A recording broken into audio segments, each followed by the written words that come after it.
Hi, this is Eli Kranzberg, and welcome to this series on EZkeys 2. We're going to take a fresh look from the ground up, whether you're new to EZkeys or whether you're upgrading from version 1, and look at this fantastic instrument that not only sounds great, but is a fantastic accompanist and great at generating parts for you, whether it's for song inspiration or to flesh out ideas you already have. It's really got a lot of tools to help you make music. Now, when you first open it up, you're going to find yourself with this keys tab in view. And this is kind of like the main page. And we have different tabs here. This is for the actual sound of the piano. And we're going to explore it a bit more in this video. The Grooves tab allows us to search through all the database of MIDI files and use them and modify them and audition them and so on. And then we can edit them in the grid editor. And then we have Bandmate for helping us generate parts based on ideas you already have, whether they're chords or drums or bass parts or MIDI or audio. They can all be used as the source material to generate piano parts.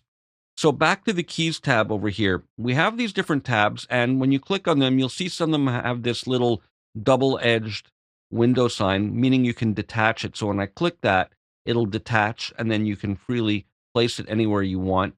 And then you can click that to reattach it, or I'll detach it again. If you move it away, you'll see there's a reattach tab button, and that'll do the same thing. We get the same thing for the grid editor and the bandmate tabs. Now, the main window can be resized. Let me just go back to keys here from the bottom right corner. And that's pretty typical for what we see in a lot of modern plugin interfaces. Now, in addition to these main tabs, we have the song track at the bottom. And this is where we can drag and drop the grooves and edit them and create our own song arrangements. And we also have menus here. Most of these pertain to the song track, although some don't, and we'll explore these throughout the video. Now, we see the main keyboard here, and we can always tap on the keys to trigger the notes if you don't have a MIDI keyboard attached, and where you trigger will determine the velocities. There we get harder velocities. And as we move up the key, they're quieter. And of course, when we play from a MIDI keyboard, it's fully velocity sensitive.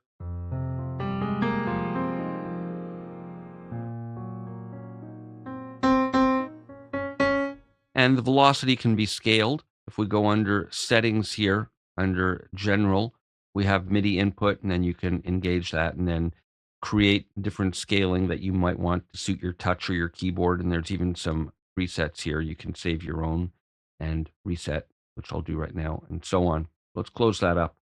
Now, we've got really good chord recognition. For example, I play a chord, it shows the simple triad, and it's pretty good at recognizing unusual chords. There's F with the sus2 in it, or F6, or maybe F7 sharp 9 sharp 5, or flat 9 sharp 5. So it's got pretty sophisticated chord recognition.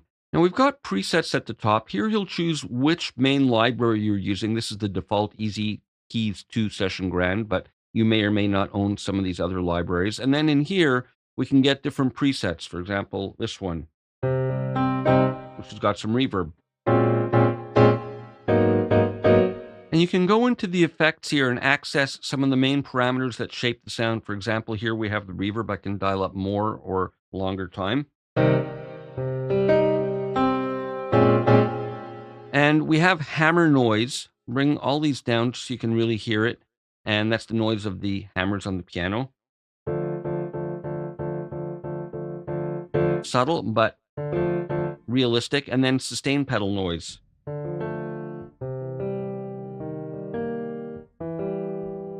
You can have as much or as little of that as you want. And then you close the effects here. Now, the different presets have different effects assigned to them. And these are kind of like macro controls for the predominantly important effects for this patch.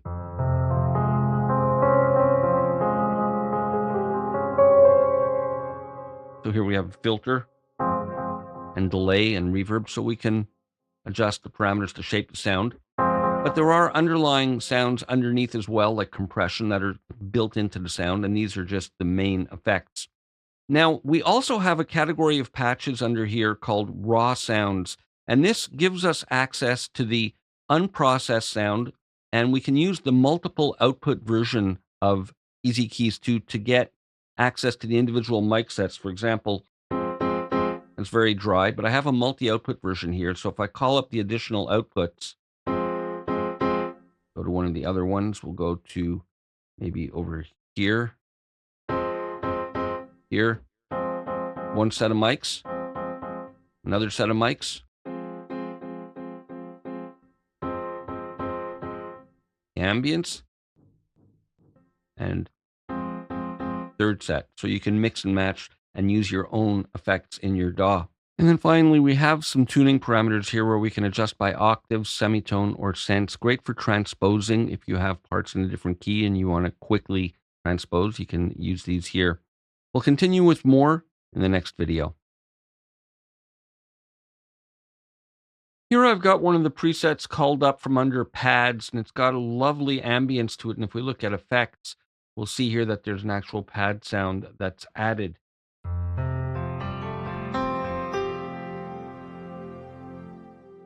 And in this video, I want to start taking a look at the Grooves tab, which is used to browse and audition MIDI files and then to drag them to the song track to start building your songs. Now, there's four main areas here. We have the header at the top, which we're going to focus on in this video. And then we have the tap to find feature, which allows you to tap in rhythms to search that way. We have the library browser over here, where we can filter based on various criteria. And then we have the search results over here. And then, as always, the song track at the bottom. Now, each groove consists of three components. It's got a song part, chords, and MIDI. So, for example, let's say I'll just choose this one at random. If I take this and drag it into the song track, you'll see here shaded song parts, chords, and MIDI. When I let go, this is the song part here, the verse. These are the chords, which can be changed. And these are the actual MIDI notes, which we can edit as well in the grid editor. But the idea is that they contain those three elements. Now I'm going to hit delete to remove that. So here at the top, we have a kind of step backward, step forward thing. So if I go back here, it's back to before I clicked on this EZkeys 2 folder. And if I go forward, we're now browsing the results based on this search criteria, which is simply the EZkeys 2 library. And we can clear results that way as well. Now we can audition these files at their original tempo, double tempo, or half tempo, and that's pretty common stuff that we see in a lot of instruments. But we can also use 2/3 of the tempo or 3/2 denomination of the multiple of the tempo so that we can adapt these to 4/4 from 4/4 to 6/8 or vice versa. And these don't actually change the performance, they just change the timing and speed of the actual groove. So for example, this is double speed. I can drag it into my song track, and now if I hit play, it'll play at that multiple, in this case double. And again, I'll just select it and hit delete. So let's go back to the original tempo. Now I can use these search filters here to narrow my search. So maybe I want something in the pop country genre and standard. I want accompaniment. And you can use Command or Control to select multiple tags within any of these categories. I'm going to Command click that one to remove it. And maybe I'm going to limit myself to 4/4 and an eighth note based resolution. And I get results that are conforming to these criteria here. And we can see all the tags here, and I can clear any or all of these simply by clicking on the X button or the clear all. So let's say I want to look for something that's funk, standard, and maybe accompaniment, and see what this gives us.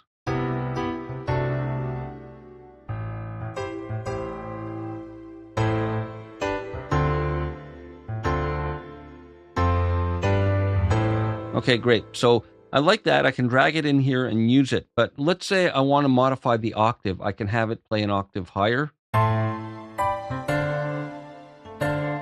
or an octave lower. And I can also modify the velocity. Maybe I want it quieter. Something like that, though I might want a bit stronger for a more percussive, stronger rhythmic feel. And as I drag it in here, it'll take it into the song track with this modification. Now, in terms of song key, when we click here, we're auditioning in the key of the song that defaults to C major, and that's what it's going to sound like when it's dragged into here. But I can change the key of the song. Let's say I want to make it B flat instead. This way it'll play back a tone lower. And when I drag it to the song track, that's the key that it will be brought into the song track in. However, I can also click this original button and play it back in the original key that it was originally programmed in. Very different feel in that range and key. Maybe in that case, I might like it an octave higher. Or not. However, when this original key is in, it'll play back in that key. When I drag it here, it'll not only bring it in that key, but also change the song key here, correspond. Here, I'll play it back with my DAW. You can hear the click synchronizing to the 90 beats per minute that this is reading from my DAW. I'm going to hit delete again. Now, we also have this Show Web Shop MIDI button, and this will connect us to the internet, and it'll appear in the browser here, showing you MIDI files that are available for purchase, and you can preview them in here. You can't actually drag them into the song track. Here they are, but you can preview them. So, for example, well, none are matching the search criteria now. Let's just clear all the criteria, and I'll go into acoustic pop. And that'll be available to me. However, I can't drag it in. It's for audition purposes only. And if I click that off, it won't appear in the search area here. Now, speaking of what appears here, these are the installed libraries, but you can also have your own MIDI appear here. Now, under options, we can go to user libraries and linked folders. And I'm going to add a linked folder that I have on my hard drive with some of my own MIDI, some song ideas that I maybe like and want to be able to call up to work on and develop. So here on my desktop, I've saved a folder called Eli's MIDI. I'm going to add that, and now it appears here.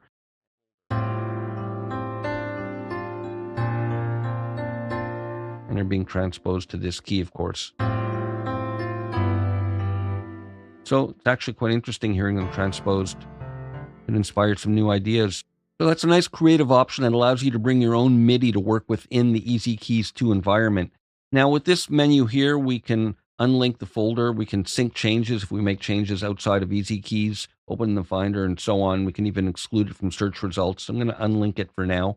And I'm going to end off here, and we'll continue exploring the Grooves tab more in the next video. I want to continue looking at the Grooves page. Now, I've called up a default instance here, and I want to use a different sound. I'm going to go to Retro Pop. I want to customize it a little bit here. I'm liking that better.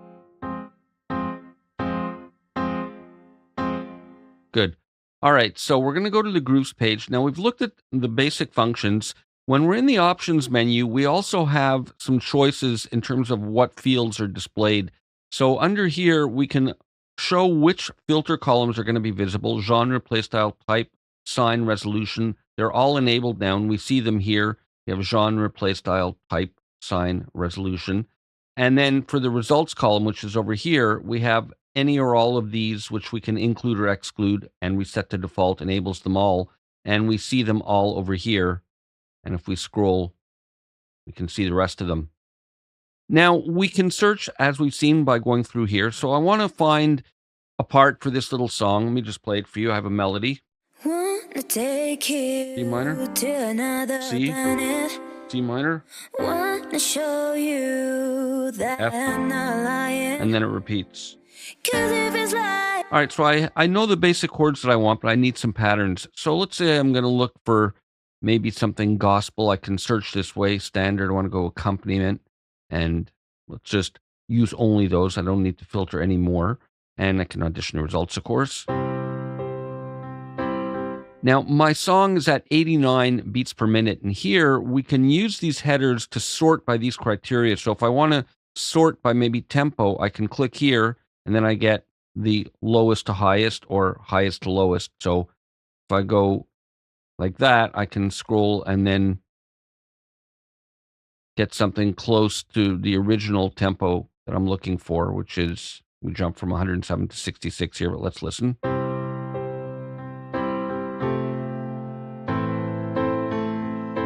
Okay, so I like that. Let's say I'm going to mark that as a favorite. I can click this star icon, and then this is a search filter that will immediately bring my favorites. So I'm going to save that as a potential favorite. So we can click on these to sort in ascending or descending order. We can also change the order by simply dragging the columns around. And of course, simply clicking on the header will sort by that criteria. So here we're sorting by name. Now we're sorting by which library it's from. Some are from EZkeys 1, etc. And we can work with those tags like that. And then we can clear them, as we saw in the last video, by clicking these, but we can also click the numbers here. We can see how many tags are used in each of these categories. So I can click on these numbers to remove that search filter. And of course, we can also command or control click to have multiple categories from each of these filter types. So those are how we can clear and search using this. Now we can also search for the tags in the search bar here. So let's say I'm going to type in gospel. Here I'm looking at the gospel genre, and it's as if I would have just selected that, but it's searching by basic tag. And there we see it over there. So maybe I'm going to also restrict my search to the EZkeys 2 folder. So now our search results are showing results based on these two filter types. And I can sort again by any of these criteria. Okay, maybe I like that one. I'm going to favorite that as well. And maybe I like this one. And I want to find other ones like this that are similar. Well, I can right-click directly on the search result name here, and I can go Show Similar Grooves. And now I'm going to see other ones. They happen to be from this uplifting feeling category, but then some aren't as well. In this case, there's one other one.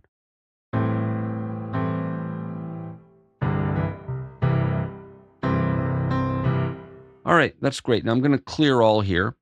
We can also search by burrowing in over here. So maybe I want to look for arpeggios, straight 4/4 for my EZkeys 2 library. And I have a couple of different options here. Let's look at these ones and see what we have.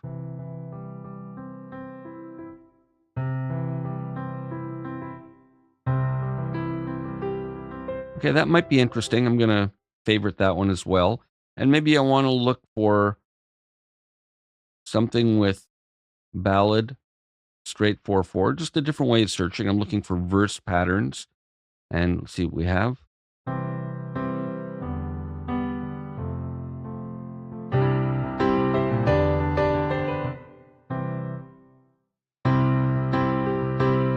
Okay, I like this one. I'm going to favorite that one as well. I'm just searching for possibilities here. So again, other ways of burrowing into the folders. So with all those search criteria, I want to recall what I've found for my favorites. These are the ones that I've favorited. So I'm going to drag and drop that into my song track to try it.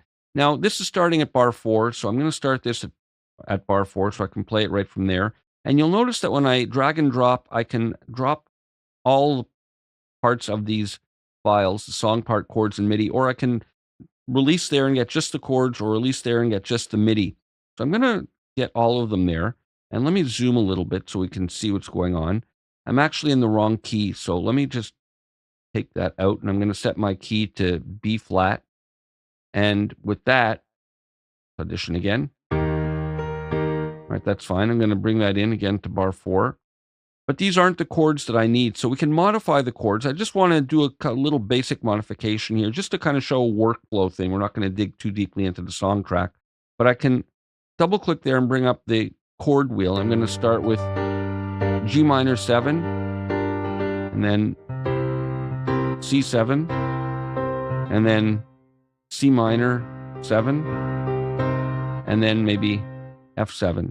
So I'll click on F. So now I can hit play and I'll hear this pattern with these chords along with my vocal. Wanna take you to another planet. Wanna show you that I'm not lying. 'Cause if it's all right, so that works nicely. Now let's say I decide I want to hear what my other patterns sound like. I don't have to redo the chords. I can, let's say, take that one and just drag and drop this into the MIDI area. So I'm going to preserve the chords that I have, and I can now hear it with this MIDI and these chords. wanna take you to another planet. Wanna Wanna show you that I'm not lying. That sounds nice. There's another pattern. Let's drag that, the MIDI over there, and we'll listen to this one. Wanna take you to another planet. Wanna show Very different feel and mood. you that I'm not lying. That works. I might want to have that in a higher range. There's ways of doing that. We're not going to get into that right now. There's my arpeggio version. Let's hear what that's like by dragging that in there. Wanna take you to another planet. Wanna show you that. So they all work in interesting but different ways. So these are some of the ways we can search using the tags over here, using the search results field, using the search bar, burrowing into the folders that way, and then clicking here, right-clicking rather, and go show similar grooves. And let me just clear all. We've also seen in the last video, we can right-click here and exclude any of these categories from searches. And same thing here, we can right-click and exclude them. And then we saw how to include the user MIDI as well in the last video. So I'm going to end off here, and in the next video, we're going to look at using the tap to find function. Here I've got another one of the presets called up, Tremolo Ambience. It's got a nice kind of oscillating back and forth, and in the effects we can control the intensity of it and the speed and so on and the panning. But just wanted to point that out. Now in this video, I want to go back to the Grooves page, and we've looked at searching using the tags, using the search filter here, burrowing into the libraries with the different families of grooves, etc. There's another way of searching called tap to find. I'm going to click on this, and it immediately brings us to this tap to find window, and it starts recording, and I'm just going to hit this to stop it for the moment. So this allows us to search the database using a couple of different methods. If we go click rhythm, what we can do is tap in rhythms, and it'll search the database for grooves that match the rhythms. And when we go record MIDI, we can either play by mousing the keyboard or with a MIDI keyboard, and it'll search the grooves based on the notes we play. Now, before we do that, there's a couple of criteria to set here. We can have a 1-bar or 2-bar pattern to be used as the search filter. We can set the resolution. 16ths is the default, but those are the other options. And we can set the tempo. Now, by default, this is matching the tempo of the project that my DAW is set at. But let's say you want to play in a complicated part. You can easily slow it down. I'll just hit this for a moment. Here we're at 100%. I can play it in slower if I need to, and then Option or Alt-click will bring you right back to your default tempo that's associated with your DAW, or if you're in the standalone mode, the version in your standalone version. And we can always clear whatever we've recorded if we don't like it. And then we have two options. We can search, or we can search with the current filters. So let me just hit X to close this for a moment. And right now there are no filters, but let's say I wanted to look within specific categories. Maybe I'm going to command click pop, country, and funk, for example. I would search based on those filters. I'm going to clear them all for the moment just so we have the widest possible search. And again, I'll stop it. And I want to demonstrate this example starting with rhythm. So here I have a little drum loop. I'm going to just play it for you.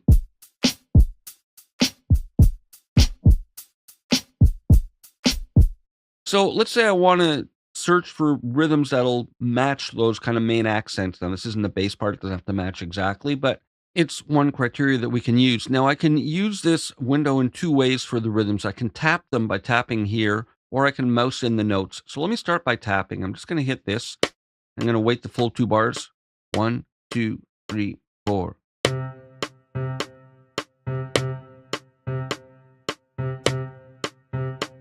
And I'm just going to hit search.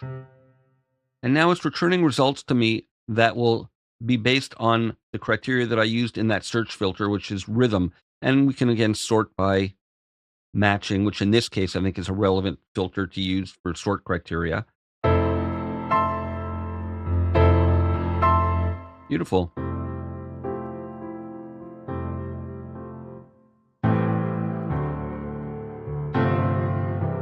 So let's say I like this one, but I think I'm going to, start this song idea in a different key. So I'm going to switch here and maybe go to E minor. Let's hear it. So I'm going to drag that in. Now I have my loop starting at bar 2 in my DAW. So I'm going to bring this and drag it in here starting at bar 2. And let's listen to that.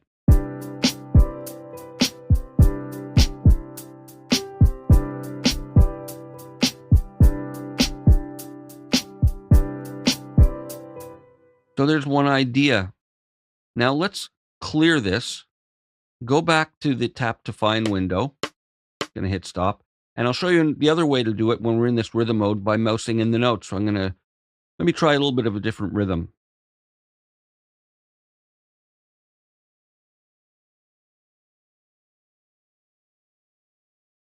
All right, so let's search with that. So again, I can sort my results. Interesting.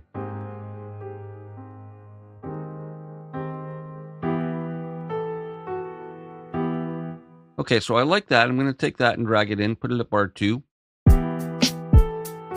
We're in E minor here.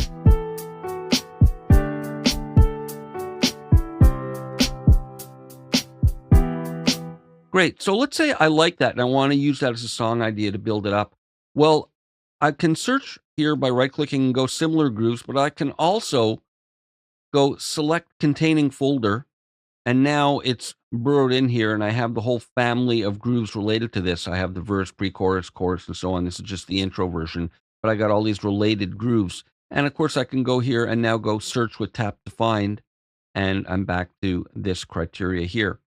I'm going to clear all and get rid of this, and go back to tap to find, stop it for a moment, and show you that we can also, when we're mousing in the notes in the rhythm mode, we can click on them to get rid of them if we find we've made a mistake.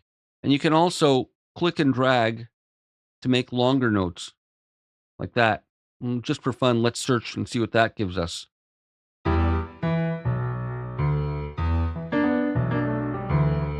Bit of a swing feel. Because of those sustained notes, that's what I've generated. But again, I'm going to just clear everything and go back here. And we'll look at the record MIDI mode.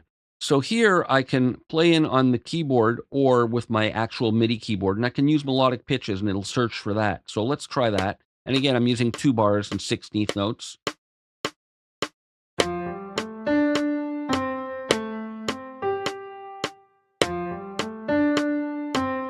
So let's search and see what I have here. Very nice, very close fit. Not exactly, of course.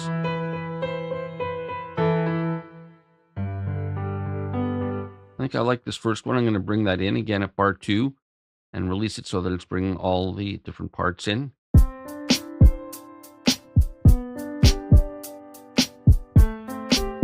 So these are all great kind of song starter, inspirational ways of getting started, but you can also use it when you're working with your song in progress and use it to suggest some parts that you need for whatever section you're working on. And finally, I want to talk a bit about the metronome sound itself. Under the settings menu here, we can go to metronome and we can customize it. So we can audition this and we can have it based on quarter notes, eighths, triplets, depending what tempo and what time signature you're working with. And we can have different sounds and levels for the downbeat and for the rest of the beats. So here we choose whatever sound we want for the downbeat. I'll choose, let's say, click 6 hard just to show you the differences. And for the other beats, I'll go click 9 soft, and we can audition it here. So you can customize the sound thusly, and it's fun to go through and find ones that you might like. I'm going to leave it like that. So again, preview over here, set the actual rhythm of the click, and then the downbeat sound and level over here, and then the rest of the beats, the sound and the level over here. We'll continue with more in the next video.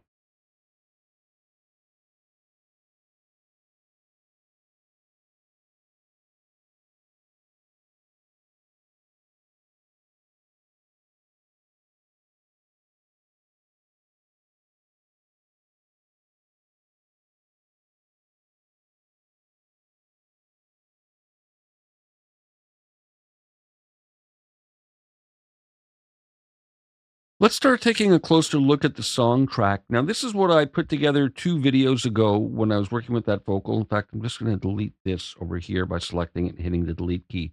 Now, the song track can be resized to some degree with this, and we can shrink it down completely. Now, there's three main sections. We have this header over here, we have the actual song track, and we have a transport section. And when you collapse it all the way, you can still get an overview. We see the header over there. There's a little miniaturized view of what's in the song track, and then the transport buttons. Now, the transport are fairly self-explanatory. We have follow host, and it's following the tempo of my DAW. And if I turn that off, we can then, of course, just freely set it with this slider here. But when you're working within a DAW, you generally want it to follow the DAW tempo. We have a loop section that turns an area on that can be cycled over and over again when you're working on a part. You might want to hear it over and over to try different changes. And you can adjust the cycle length like this,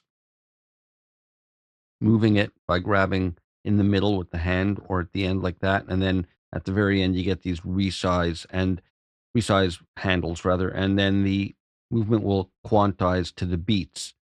Now we can stop and start playback directly from within here.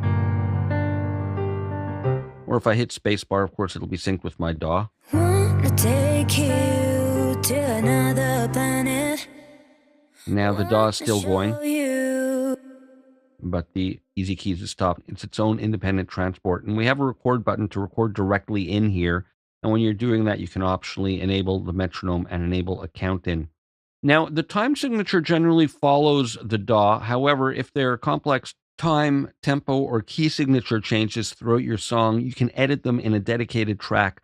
So here we set the initial time signature, and the tempo will follow the project, and we set the key signature, as you've seen me do already. But here we can get dedicated, for example, key signature editor, where we can add them in. There you have an add key signature change, and there's a little edit menu. We'll explore this in more detail in another video and close it there. And we can also get to a similarly set up dedicated time signature window with the same type of menu options and a tempo editor as well. And we can also have multiple song tracks. So let's say this is one idea that I'm trying out for this song that I like. I can click here, and now I've got a free track here, and I'm going to try something else. Okay, there's a funkier kind of thing. So let me bring this into bar 4, and I'm going to need to edit the chords as well.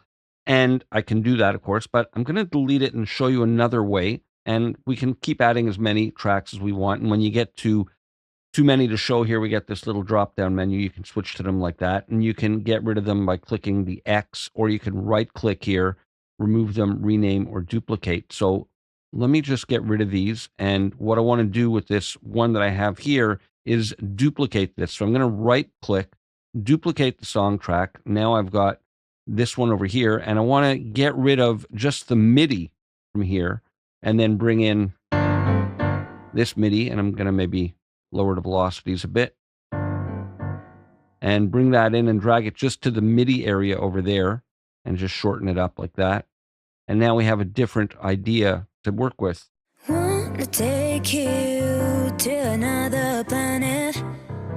Wanna show you that I'm not lying. I'm not sure if I like it, but the idea is that we now have these different possibilities. So this is named track 1, 2 because it's a duplicate, but maybe I want to rename it. So I'll just type in another name, and I can name this one, and I can easily toggle back and forth between them.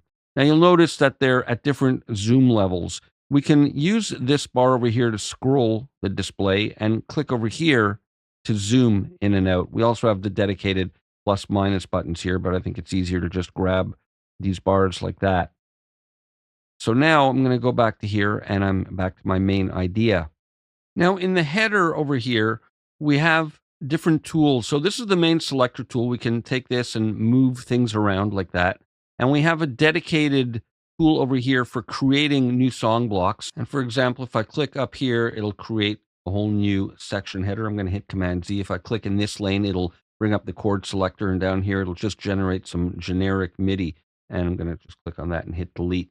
And then we have a dedicated scissor or split tool. So let's say I want to make a cut here and have a different chord on these last 2 beats. I can cut there, and I just cut the actual chord, so I can use the same MIDI, but just change the chord. I'm going to hit Command Z, and I can split up there if I want to split just the song section, and split there if I want to split just the MIDI, and I'm using Command Z to undo. Or I can select the entire song block and then split, and it'll split all of it. Now, Instead of switching between the dedicated tools, we can use modifiers. When I'm on this selector tool, if I hold down Option and Command, I can then split, toggle it with the split tool. I'll hit Command Z, and I can split maybe up there if I want, and that'll split the whole thing. Command Z, and that'll undo. And when I'm with the scissor tool, I can use the same modifier, Option and Command, and it'll become the selector tool. So I can, let's say, click and drag that now, and it'll copy another 4 bars of that. Let me click here to turn that off. And when we have the pencil tool selected, those modifiers, Option and Command, will toggle the split tool as well. So let's say I want to change the last 2 beats here. I'm going to hold down the modifier since I have my selector tool and split just the chords. And now if I double click here, it'll bring up the chord selector, and I'm going to select a G flat diminished. So I'm going to go G flat for my root key over here, and then choose what I want there. And that'll do it. And now let's listen to that. Wanna take you to another planet. Wanna show you that I'm not lying. 'Cause if it's like, baby, I don't lie. I'm not liking those G minor 7s. They're too low and muddy, but we can change all that. And we'll continue exploring the song track in the next video. But one more thing I want to show you before we end. If you right-click in the header over here, you get another contextual menu where you can show basic beat-based subdivisions or triplets. And that's useful for quantizing the movement of these song block parts. And again, you'll see if I zoom here, we'll see these subdivisions of triplets versus straight divisions. And then we can also get to the signatures from here and even set the track length. We'll continue with more in the next video. I want to talk a little bit more about the different parts of the song track. Now, we have the song part, we have the chords, and we have the actual MIDI data. We have a contextual menu that updates to slightly different options depending where we're clicking. Now, for example, I've brought this in the last video and set this up, and it's named pre-chorus because that's what it was named when I brought it in. But I actually want to change this. It's a verse. I want to leave the chords and the MIDI for the moment, but want to change it. So I can right-click in the song part over there, and I can change the song part type.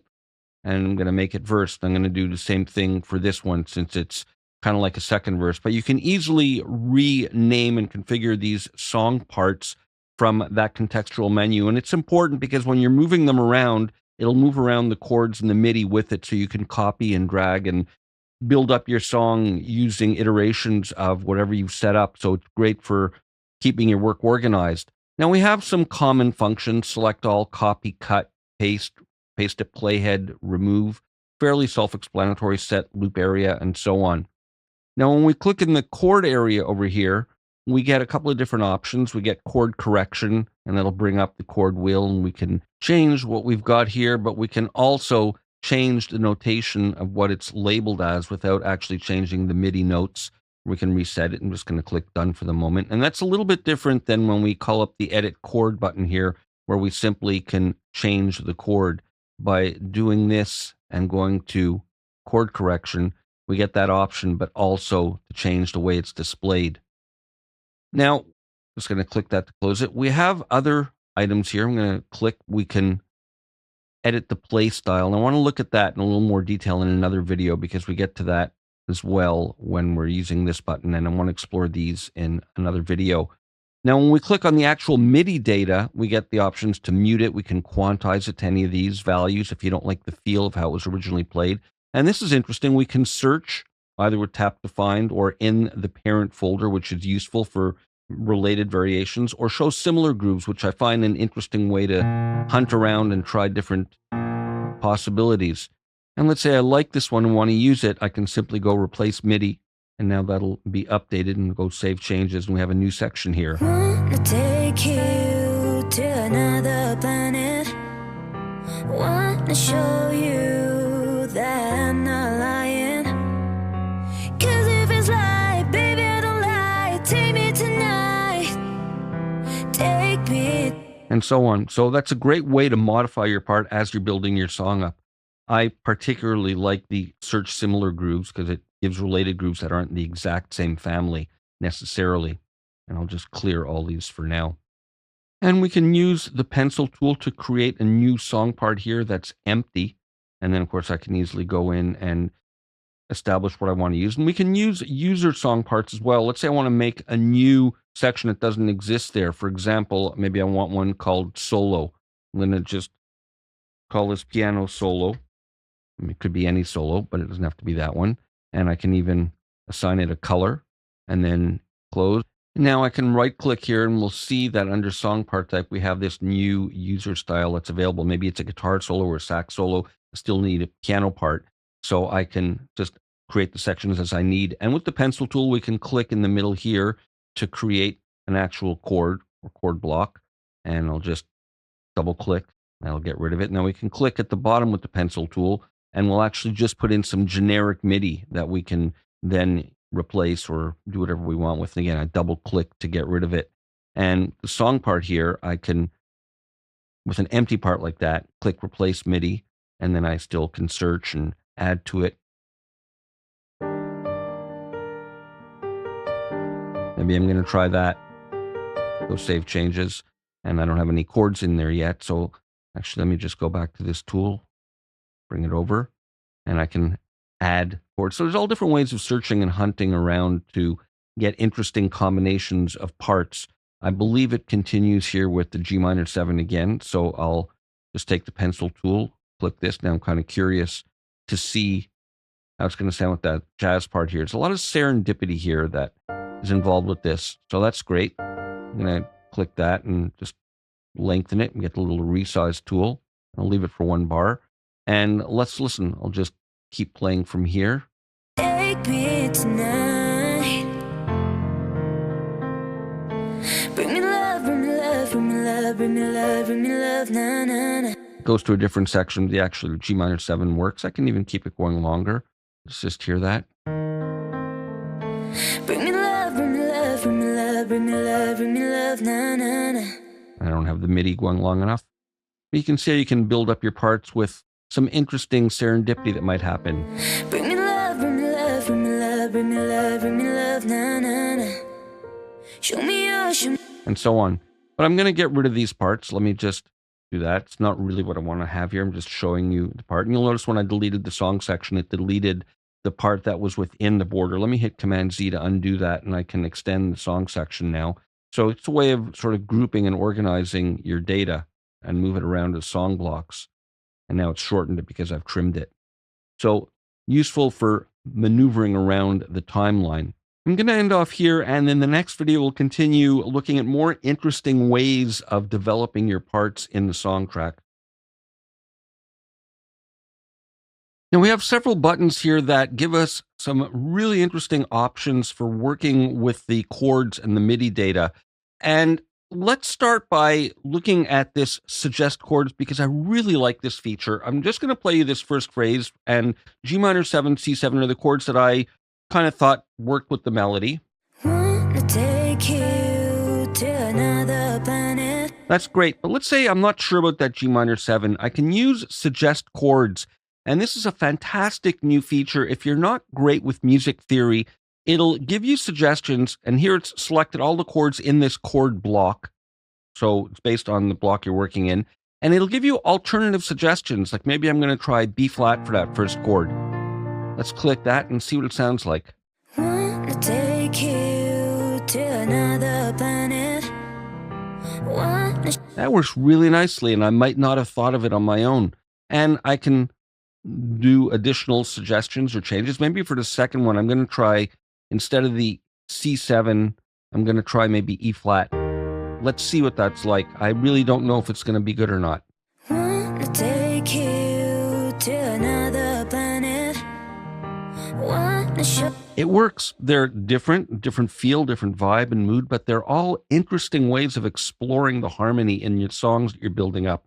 Now we can randomize here based on the selected chords. So maybe instead of that E flat, I'm going to see what the random dice will give me.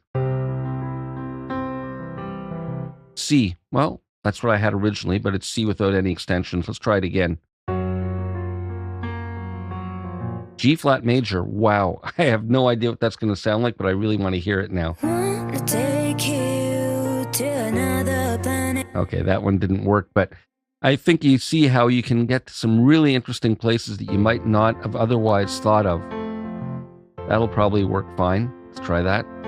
Wanna take you to another planet. Wanna show you that. So I really like this feature. Now we can also use select all and then randomize them all at once. And without selecting all, we can choose which one we want. And we have some other options here where we can keep the chord rhythm the same or slow it down. Now, in this case, it's only 1 bar each, but if I click here, we can slow it down. If it was, let's say, a 2 or 4 bar chord block, it could change every bar or two. Well, let me actually give you an example. I'm going to get rid of this and this, and I'll make this a longer block like that. So now with the edit chord block, I can go keep current, which is 1, or I can go regular, which will probably do it every bar. And let's see what it gives us. Wanna take you to another planet. Wanna show you. And let's try randomizing it again with the regular option. And there, it's breaking it up even more. Wanna take you to another planet. Wanna show you that I'm not lying.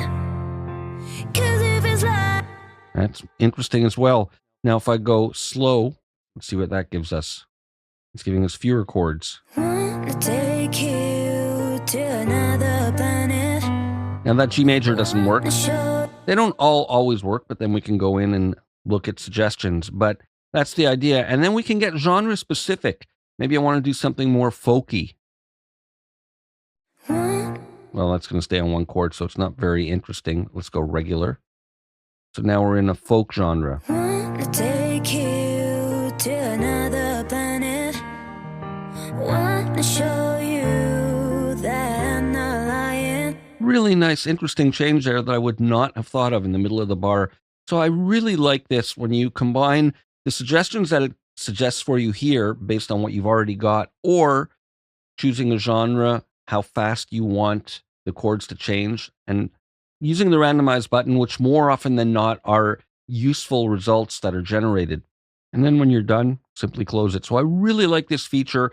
It's great for all levels of usage. If you really know what you're doing and know your harmony, it can suggest interesting ideas like it just did for me. And if you're not sure where to go, it can point you in the right direction. We'll continue with more in the next video. We've looked briefly at the edit chord function, and I want to look a little bit more closely. Now, we can get to it by double-clicking a chord in the chord track, and we get this and click away from it to close it. Or with that selected, we click the edit chord button. Now, we've seen that we can select the chord root and then the type over here, but there's a few additional features. We can click this keyboard and customize the voicing we want. So, for example, I have this E flat. Maybe I want to add the 9. I'm going to click this F.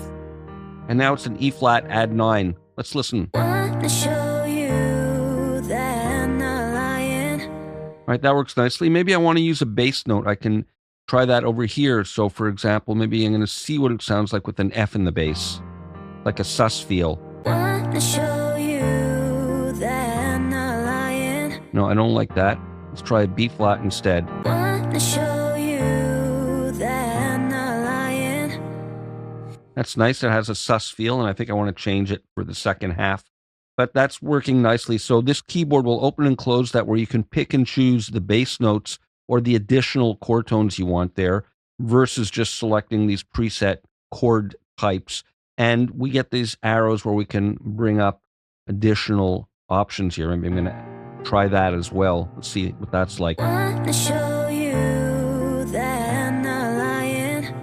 No, I don't like that. So I'll just click away and I'll get rid of it. And now I want to come there and bring back the 9th. So different ways of changing your chords. Now we also have an options menu that we get here where we can preview the chord when we like, as it's been doing, but I can turn off that auto preview with this checkbox. We can auto adjust the chord extension, so it'll suggest a 7th or major 7th. And again, these are on by default, but you can adjust it as you want. It'll optionally adjust it to scale if available. We can auto apply sparse chord voicings, which is interesting. It'll remove, in the case of this type of part with arpeggios and such, it'll remove non-chord tones. So it's much more kind of diatonic and inside the key. Now, in this case, I don't think it'll make a big difference. They're all chord tones anyway. But back to the options, you can turn that on or off like that.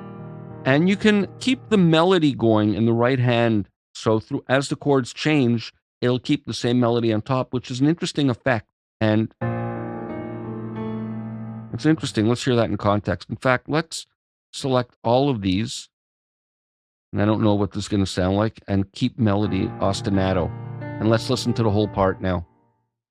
Wanna take you to another planet. No.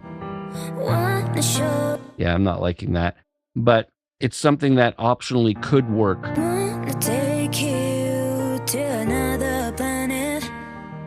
Wanna show you that I'm not lying.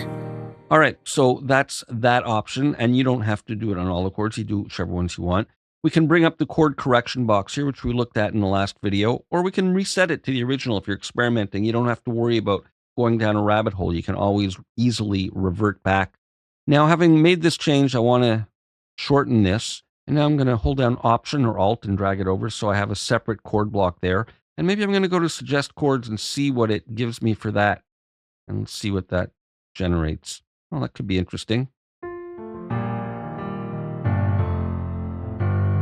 That's really interesting. Let's hear it with the vocal.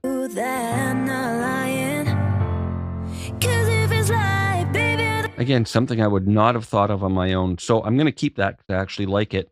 And that's random. I obviously didn't plan this. But what I was thinking I was going to do to show you was with that second chord block that I just created, go into Edit Chord and choose something, and then maybe even split it for 2 separate beats. But I like this little syncopation that it's generated on its own. So serendipity is a large part of this. Now, one last edit chord function I do want to show you. We've touched on it in one of the earlier videos, but just to be thorough here. For the inversion, it's going to space the voicing of the chord in a way that naturally flows from the chord before and where it's going to after. But we can also, instead of having it automatically voice the chord, we can set our own inversions here. Like I want that one a bit higher. It's defaulted to a drop 2 position, but maybe I want to bring it up. And I can even change the octave. I think it's going to be a bit too high, but let's listen. I'd have to change the G as well, but with that down lower, I think that might work. Let's change the G as well. I'm going to click that one, and same thing here. We'll go manual and just bring that one up.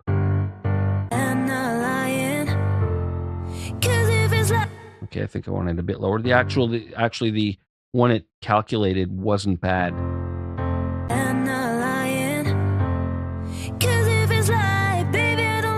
So that's how we can manually determine the spacing or inversion of the voicing and even the octave that it's in. We'll continue with more in the next video. Now, I hope you're not getting bored with this melody. I'm deliberately using the same little areas over and over again to demonstrate how versatile we can and nuanced we can get the accompaniment to be. Now, I'm going to play what we've got here, and then we're going to continue with the next section. And due to the way the chords have changed, I think I'm now considering this to be more of a pre-chorus. So I'm going to change this to pre-chorus, and let's listen from the top. Wanna take you to another planet. Wanna show you that I'm not lying. 'Cause if it's like, baby, I don't lie. Take me tonight. Take me tonight. Bring me love, bring me love, bring me. Okay, so here I want another section to begin. I'm going to start by going add standard groove, which is a function we haven't looked at, and you can see in the help tag, add a basic set of chords and MIDI notes to a song track. So there, I've just added that, and this is definitely going to be more like a chorus type of song part, so I'm going to change it, and I'm going to shorten it to start with. I'll make it just 4 bars for now. It does go a bit longer, but for now, I'm going to resize it like that. Now, I have an idea of what I want the chords to be, and I'm just going to double-click there to open the edit chord box, and I have that as G minor. The next one is going to be, I'm just going to copy this and do the same thing here because there's 2 chords per bar. The next one here, again, double clicking, is going to be E flat, and then click there, and it's going to go to D, and then that repeats. So there I'm going to go to G minor, and there I'm going to go to E flat, and then D. So this is a basic thing. Now when I use the add standard groove, it's just basically going to hit whole notes, and it'll sound okay, but kind of bland, but okay, and let's just listen to a bit. Bring me love, bring me love, bring me love, bring me love, bring me love, na na na.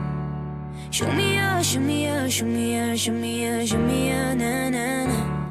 Now we can hunt around and look for grooves to use there, and we'll do that in a minute. But what I want to focus on in this video is this edit playstyle function. Even with this basic standard groove, which is just whole notes, we can click this and bring up some options where we can lengthen or shorten the notes to make them more staccato or more legato. We can change the velocity to make them softer or harder, and even the octave. But this is what really interests me. We can make the parts more or less complex by dialing up the amount of notes. For example, here we're seeing, even with this basic standard groove, which is basically just hitting the chord, we're getting a more complex part. Bring me love, bring me love, bring me love, bring me love, bring me love, na na na. Show me up. It's usable. I'm not in love with it, and I want to explore this feature. You can even get less notes as well, which is interesting, but I want to explore this feature with some of the other grooves. So I'm going to right click on this, and I'm going to search find. I'm going to use tap to find. There's no real similar grooves to search because it's just the standard groove. So let's use tap to find and go in here. And I'm just going to set it to rhythm, and I'll just click in some notes real quick to get a little rhythm generated.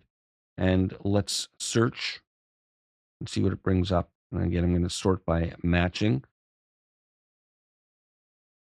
There we go.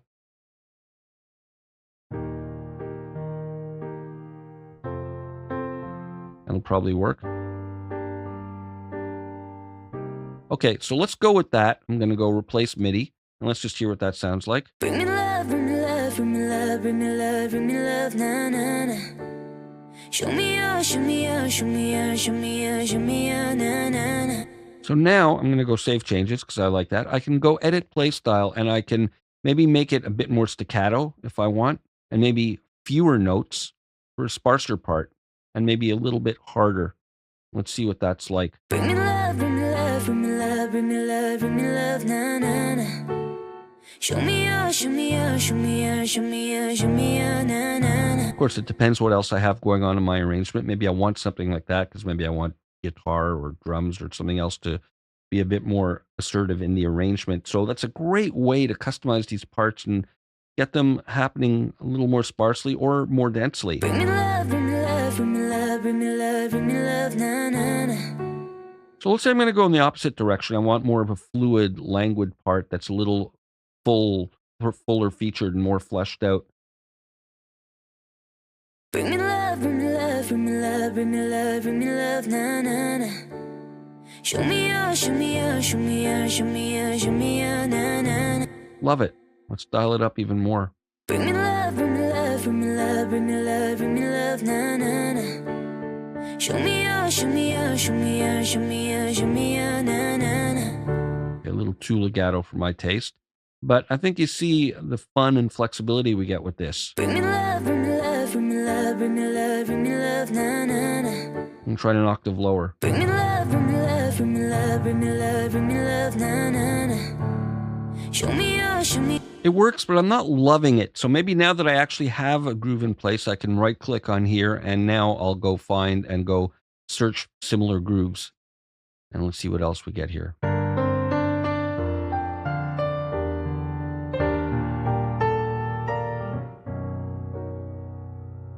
Okay, let's try that first one. And let's go replace MIDI. And I've still got the edit playstyle window open. Close it. Bring me love, bring me love, bring me love, bring me love, bring me love, na na na. Show me ya, show me ya, show me ya, show me ya, show me ya, na na na. I'm liking some of it, other parts not so much. Let's see if we can use edit playstyle to get it closer. Let's try dialing this up a bit. Bring me love, bring me love, bring me love, bring me love, bring me love, na na na. Show me ya, show me ya, Okay, there's something on this E flat I'm not liking. I'm going to open up the chord box here, and I want to try making that an E flat 6. So I'm going to add in the C over there. That might work a bit better. Let's hear that. Bring me love, bring me love, bring me love, bring me love, bring me love, na na na. Show me your, show me your, show me your, show me your, show me your, na na na. That'll get me close enough for the moment. So that's the edit playstyle function. We'll continue with more in the next video. In this video, I want to look at working with the time signature and key signature editors in EZkeys 2. So I have my little arrangement in progress here. I've brought in a drum loop from EZdrummer, and let me just play you where we're at now. I have this verse, pre-chorus, and chorus, and I've worked out the chords on the chorus here by a combination of the suggest chords and some of my own changes. And this is what it sounds like where we are now. Wanna take you to another planet. Wanna show you that I'm not lying. 'Cause if it's like, baby, I don't lie. Take me tonight. Take me tonight. Bring me love, bring me love, bring me love, bring me love, bring me love, na na na. Show me your, show me your, show me your, show me your, show me your, na na na.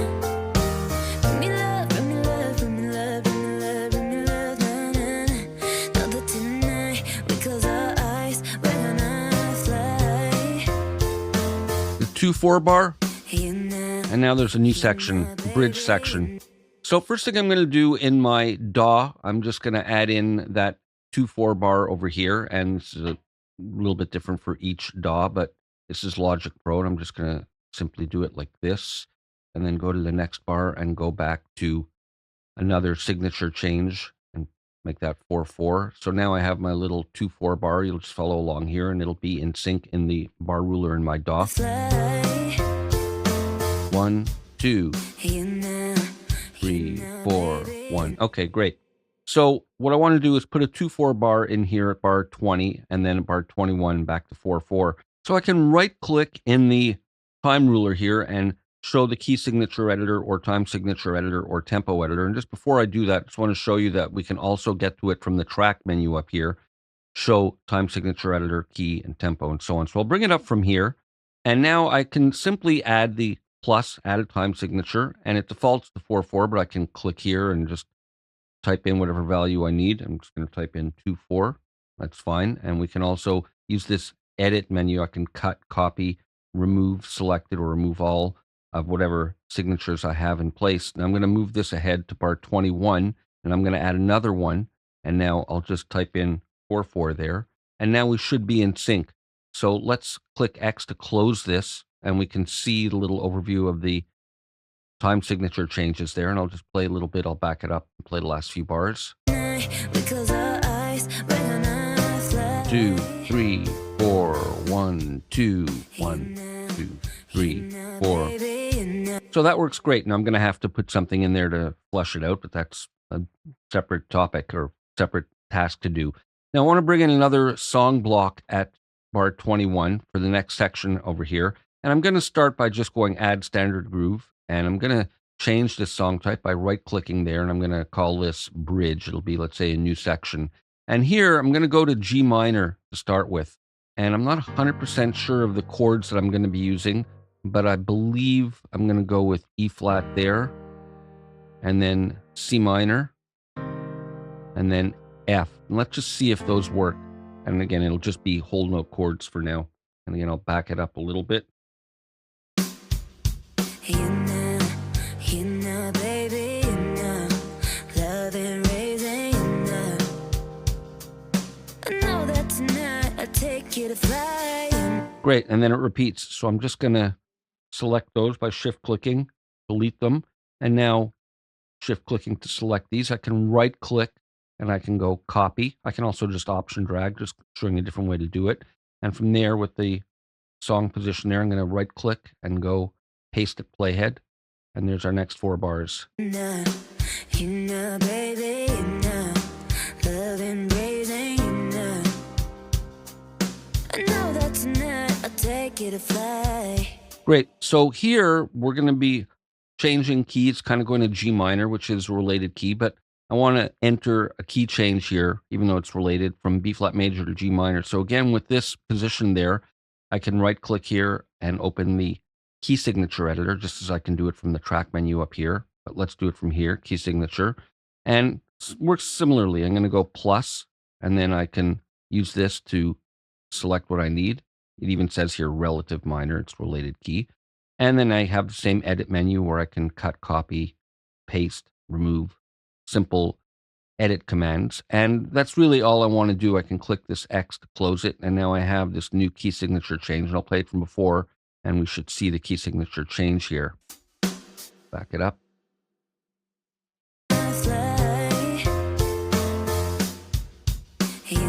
There we go. G minor. And while we're focused down here, another place we can access these editors at the bottom. So let's try and fill out this extra bar. I'm going to extend this song block like that, and I'm going to extend the F7. And let's see what happens if I extend the MIDI. I've got to put something in there. Just back it up and play this and see where we're at.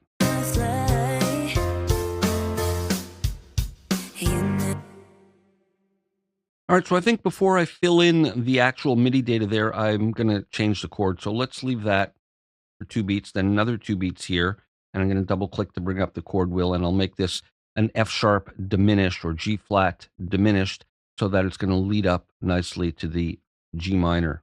So let's just click that, and we've got that there. Now here, again, I'm sort of changing my mind as I'm working here. I'm going to shorten that so I can put in a separate groove to fill in that hole.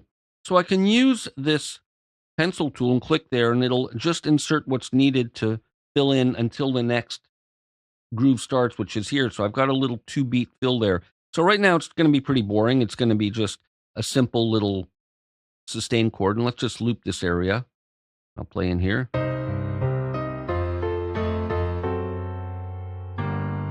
Actually, that kind of sustained chord might work nicely with a drum fill on top, but just for the sake of showing how to fill it out in here, I'm going to go to replace MIDI, and then I can audition.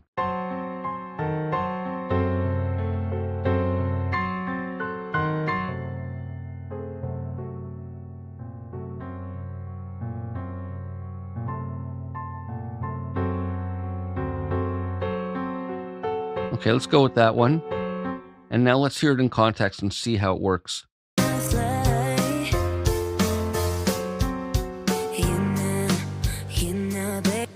All right, that's sort of kind of working. Let's see what happens if I bring up the edit chord window and drop this down an octave. Let's hear it now.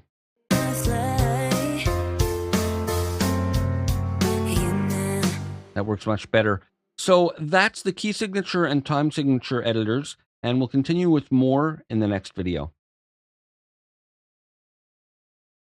Here I've got a little tempo change that I've put in my DAW across this 2/4 bar, just so it builds up a little in intensity to this new bridge. Now, EZkeys is going to follow host, so it follows the tempo changes without having to do anything when you're working within your DAW. I'll just play a little bit of this.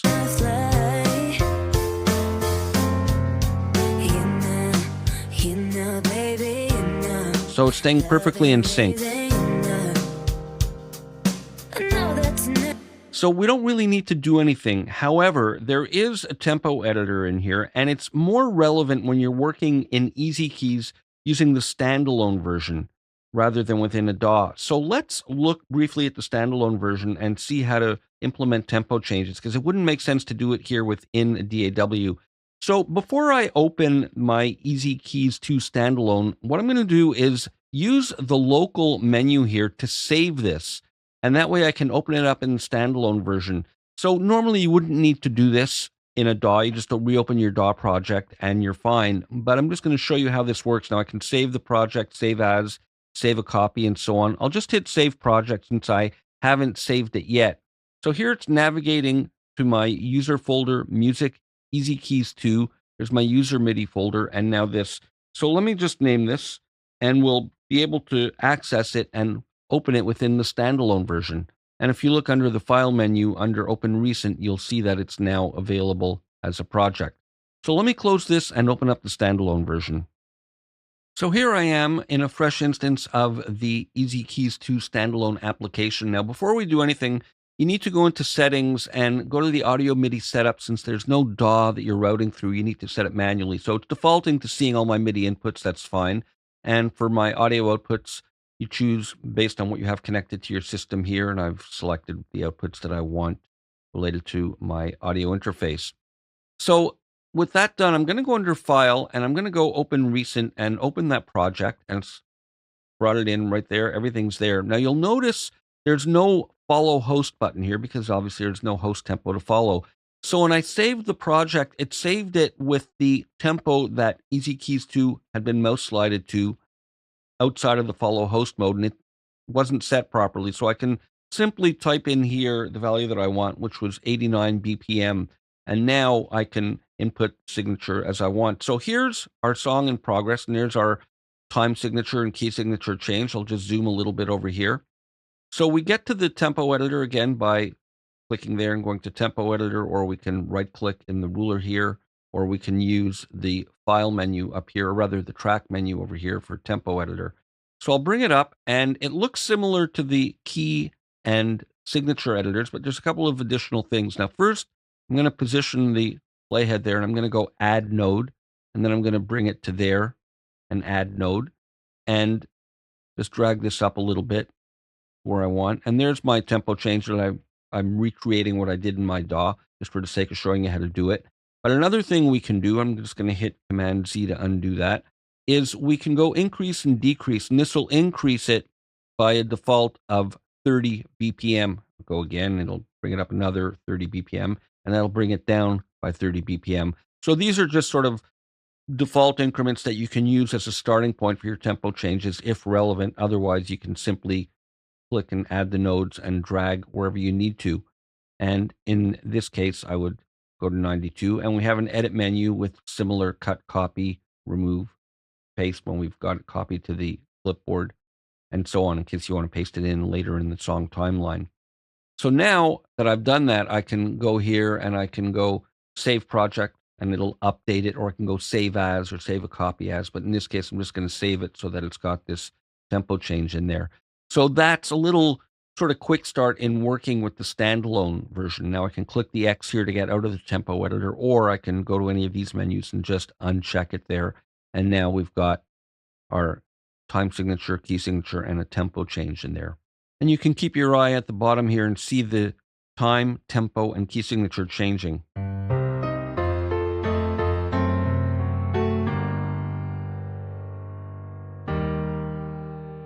We'll continue with more in the next video. In this video, we're going to look at exporting and importing MIDI to and from EZkeys 2, and also exporting audio. Now, I have this new section, and I want to flesh out the piano part here. We just have the whole notes here from the Add Standard Groove. So I'm going to go replace MIDI, and I've hunted around, and I found this that I like, and we can audition in place. So, for example, I have this one. Oh, I like that. I can try this.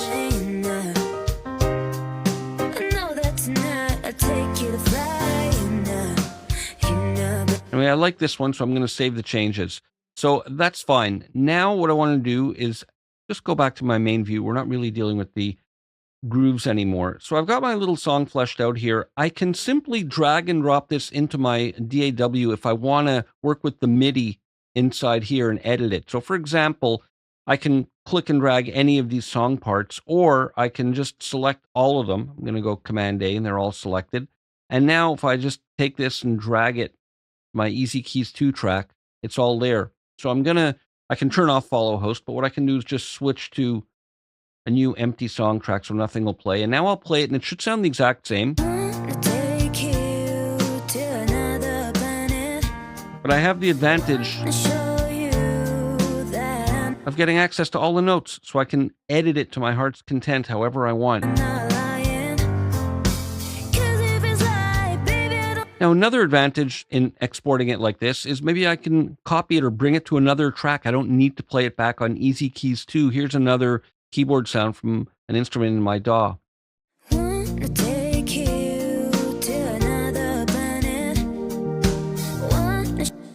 why not layer the two together by copying them to both? Wanna take you to I can blend this in. That's just the piano. So that sounds lovely. So that's one simple, intuitive way of working with exporting MIDI here. I'm going to go back to my main song track, and we can export from under the track menu. Now, this has some advantages. We can export the song as MIDI or audio. And by doing this, we can, of course, use it in any other project, in any other DAW, anywhere else we want. By dragging it into my DAW, I'm kind of limiting myself to using it in this project in my DAW unless I export it separately from the DAW. So from here, I can go export song as MIDI file. Another advantage is that I can now give it a name that I want. And I'm just going to save it to my desktop for the moment. And now I've got an external MIDI file that I can bring in anywhere into any project. And for the purposes of demonstration, I want to show you how the tempo works with the MIDI file. So right now we're at follow host and it's following, and that's fine. And I have the 89 matching the tempo of my DAW. Now, if I take that off, it's got its own internal tempo that was set to 111. So that original MIDI file that I just exported will be exported at 111. I'm going to export another version of it, and I'll change this, let's say, to 90 to show you how this all works. And now, again, I can go to follow host. That's fine, but without it, it's at 90. So I'm going to go under here and export this MIDI file again. And I'm just going to save it as a version 02 and hit save. Now here we are in the application, and I'm going to go under track and import the MIDI file. And I'm going to go to my desktop, and I'm going to import the first version that I did here. And it's just going to play back at this default 120 BPM with the default sound. Of course, if I want to preserve all the song sections, the sound settings, and all the tempo information and the time signature maps and so on, I can use the project, save and open as project. But now if I go under the track menu, I can import the tempo from the MIDI file, and it's going to import that tempo that the project was at its own internal tempo. So if I go with the original MIDI file, it's going to import it at 111. But if I now go to track and then go to import tempo from MIDI file and choose the version 02, we'll see now it's brought it in at 90. So I can choose a sound here that I like. Go with this, and maybe I want to tweak it.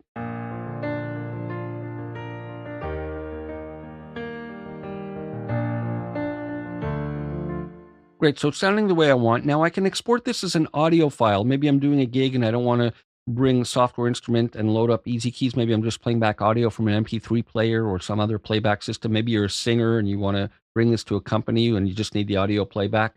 It's really simple. Under the track menu, we can go export song as audio file. We choose the bit depth that we want. We can give it a name. Press the export button and you'll be prompted for a location, and then simply export it and you'll have an audio file that you can bring in and use anywhere. So just a quick little summary. When you're working within your DAW, you can simply drag and drop the MIDI if you want to keep it all within the project. If you want to be able to access the MIDI elsewhere and you're working within your DAW, you can export as MIDI file, but it won't export the tempo or follow tempo in the DAW. It'll export whatever it's set to at its own internal tempo. And you can import the MIDI anywhere. And if you're working in the standalone version of TuneTrack, you can separately import that static tempo setting. Now, let's say you want to export the MIDI file with tempo map. You need to do it from the standalone version like this. So I'm just going to do a quick little demonstration. I'm going to open the tempo editor and let's just create a node. And then I'm just going to go ahead and create another node, and I'll increase just so we have a tempo change there. And I'll click close. So now I'm going to export this as a MIDI file, and I'm going to export this as version 3. And now within a generic empty DAW project, I'm going to go under here and open that MIDI file, that version 3, and it'll bring in the tempo as well. So now we can play it back. It's brought in the tempo, and if we look at the tempo map, we'll see those tempo changes that we put in. We'll continue with more in the next video. In this video, I want to start looking at the grid editor. Now, I've got a very cool little part that I did up really quickly. I dragged in one of these straight up funk patterns, and then with this selected, I used the suggest chords, and I got some really interesting chord patterns by using the regular rhythm, which is faster than the slow one, and I chose the funk genre, and I came up with a nice pattern, put in a quick little EZdrummer 3 groove, and it sounds like this.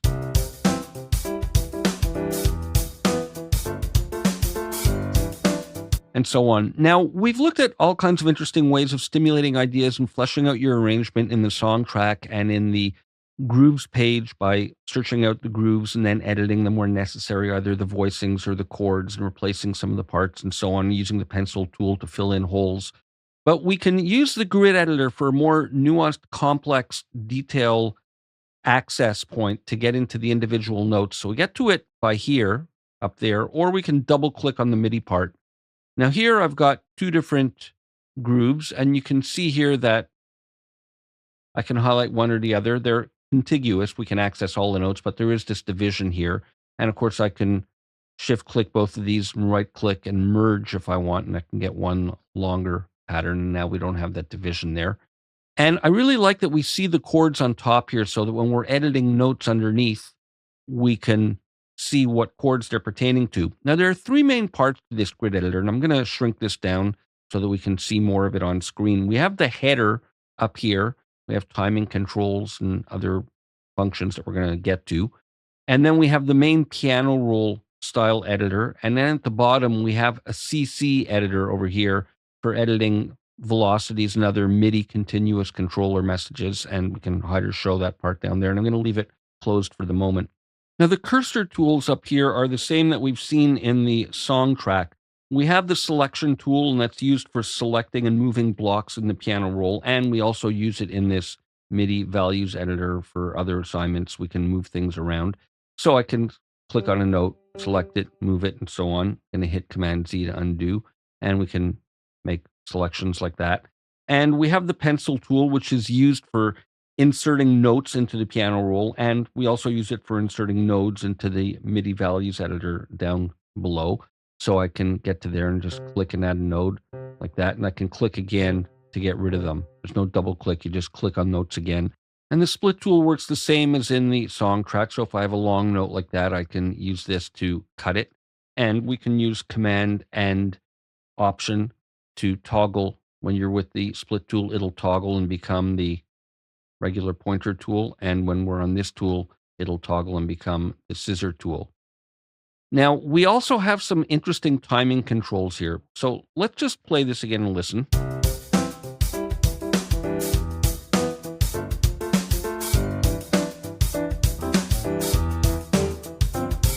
So it works nicely, but the drum groove has a bit more of a swing feel than the notes here in this pattern does. So I can right click and I can cut, copy, paste, remove the usual things that we want to get. But I'm going to just click in the background, right click and select everything. So with that done, we can go into the timing controls. Now, the first thing we do is we have a humanize control, and that'll add random micro adjustments to timing, length, and velocity just to humanize the part a bit. I missed a few notes at the top here. I'm going to hold down Shift to add on to that selection.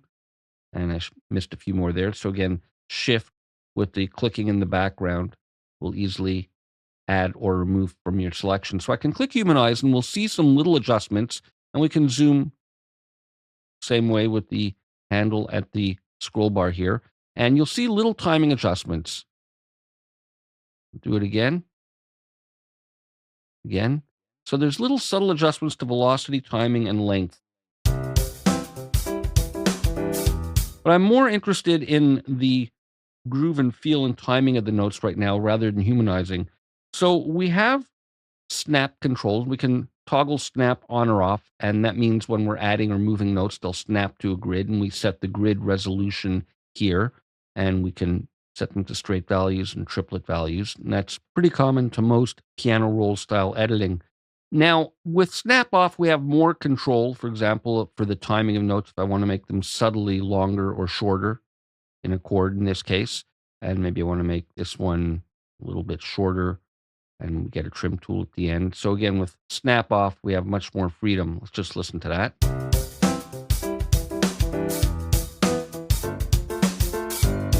So these are subtle changes, but nonetheless, it gives you the control. So I'm just going to look at these first two bars for now.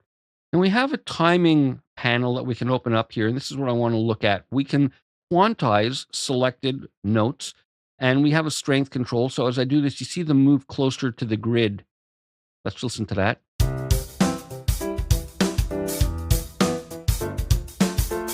And here, this is set to eighth notes, but if I set it to, let's say, 16ths, we can now see that it'll preserve those 16th notes.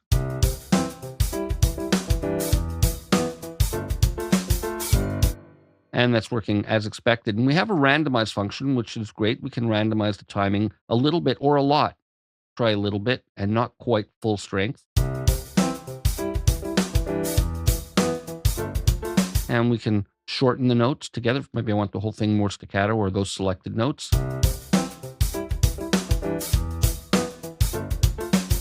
And we can lengthen them, get them overlapping and really legato sounding. That'll be a bit sloppy. But you get the idea. I'll shorten them a little bit. Now, this is what I want to look at, the swing value. When I say this is what I want to look at, I mean to fit with this drum groove. We can change the relationship between, in this case, because we have this set to 16ths, the distance between the second 16th and the next downbeat. So by adding this, I'll be adding a bit of positive swing. And we see just these notes here, just a couple of notes that are falling on the 16ths. Those are the only ones that are really changing. And by doing that, we can introduce a swing feel.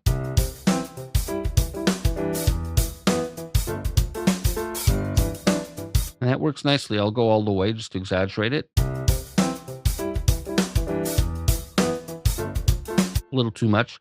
And we can also go in negative values where we get it kind of behind the beat and dragging a bit.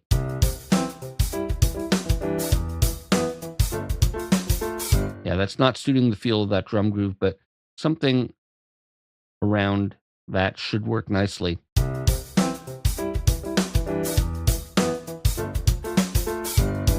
And you'll notice here that we have a separate swing resolution value that we can set for the swing control, separate from the main snap value that we have here. Now, by default, it's at auto, and it's following the 16ths that we have here, and that works fine. But you might want something like where this is set to eighth notes, and here you're setting this to 16ths, or vice versa. Maybe you're setting this to an eighth note swing, and then you can get a radically different feel. I mean, it doesn't work at all, but just to show you that you can have separate values. Now, we can also double click and type in the numbers that we want here, and we can option click to snap them back to the default.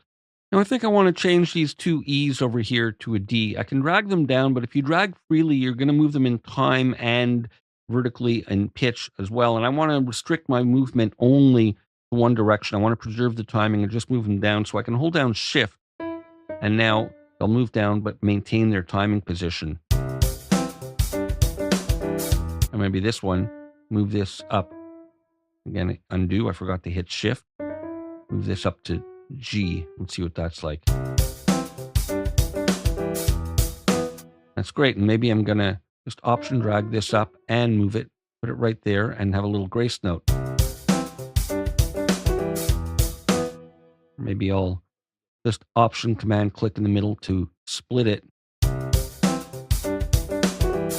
So these are the basic ways of adjusting the timing and feel of the parts and the basic usage of the main tools. We'll continue with more in the next video. I've come up with another, for me, inspiring and interesting potential song idea by dragging in this groove and then using the suggest chords. I really love this function, particularly when you randomize all the chords. And I've come up with something. I chose the key of G, and I've got some nice chords that fall outside the key.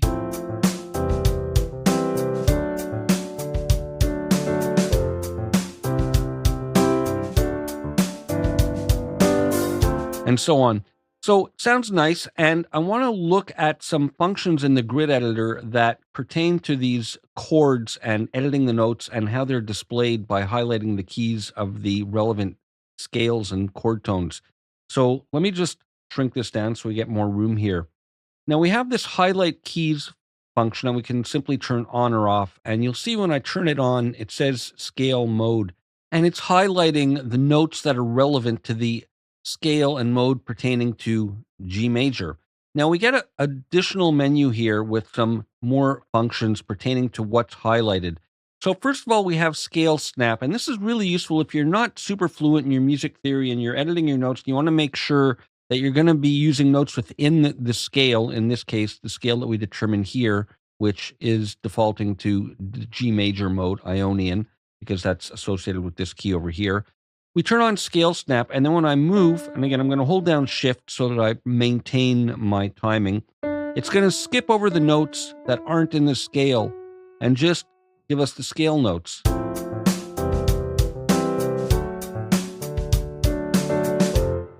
Maybe I'll change this one.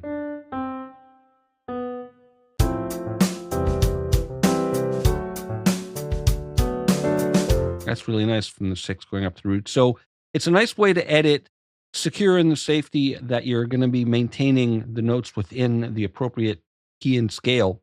Now, for a more nuanced version of the highlights, we can also set the scale that best matches each chord. And that's relevant in this case because, for example, some of these F chords don't really fall in the key of G. So if I hit this, you'll see that under these F chords, the highlighted notes change. So we can either have it show the key of the overall key and mode that we choose, or what best matches each chord, which is, I think, a little bit more interesting. Now, for example, I'm going to select that note and again, holding down shift, change that to maybe a D. So I'll get F6 now. That should work nicely.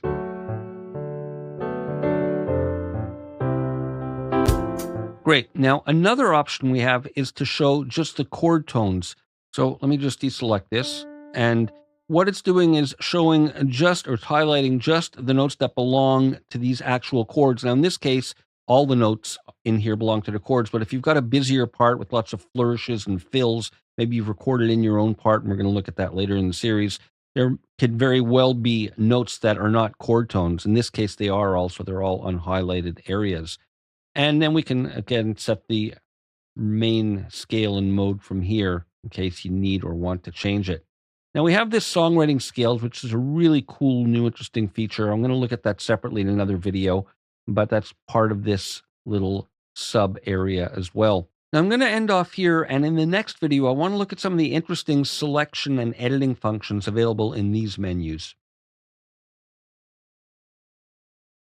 Now we've seen that we can make selections by rubber band selecting and back and using shift and adding to the selection. We can use command to add non-contiguous notes and so on. We can right click and select all. But we have additional selection techniques here that are really potentially creatively useful, well, practically and creatively. And I'm going to click this. We have select all, but by resolution is interesting. And what I really like about this implementation is that as you hover your mouse, you see what's going to be highlighted. So we can select all. But let's say I want to select all, just the quarter notes, or maybe just the half notes, or maybe just the downbeats, or maybe just the eighth notes or 16th notes. And we can also select triplet values. But let's say I'm going to select just the downbeats. Now, with those selected, I can do any kind of manual editing that I want, edit the length, transpose, so on, whatever. But I'm going to use the transpose function here. And with this drop-down menu, we can transpose by semitone or by octave, which is pretty normal. We've seen that before. But we can also do it by scale tone. So let's say I'm going to open up this menu here for a moment, and I'm going to put on select matching each chord.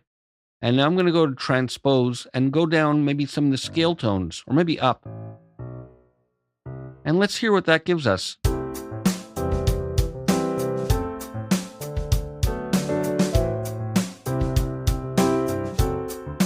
Okay, some work, some don't, but it's a really interesting way of exploring the potential harmonies. Here it is with only one scale tone.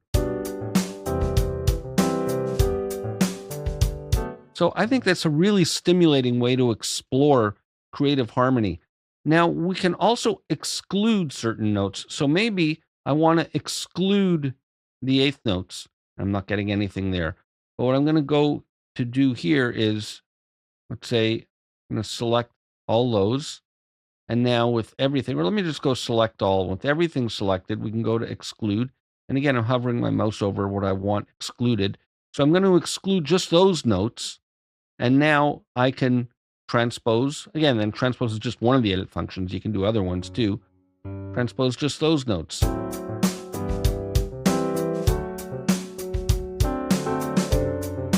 Again, some work better than others, but it's an interesting way of working.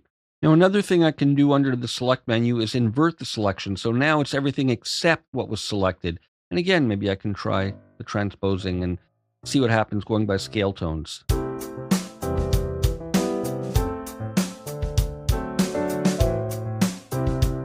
So again, all interesting, stimulating possibilities. Now, once you've made selections, we've looked at basic transposing here, but we have other functions we can do. We can cut, copy, and of course, when we copy, the paste item becomes familiar, so we can paste it wherever the playhead is. But we have other options here. We can copy the timing. Maybe I've adjusted some timing manually and I want to apply that timing later. So if I copy the timing settings, then select a group of notes later down in my timeline or earlier in my timeline, I can paste just the timing settings. We can merge notes together, mute them, transpose them, and here are shortcuts for going up and down by semitones or octaves, and that's fine. It's just a keyboard version or menu version of doing these functions over here. Now, to continue here, we have some extending and overlap functions. We can extend notes till the next chord, and there I've just extended them all. I'll have a much more legato part now.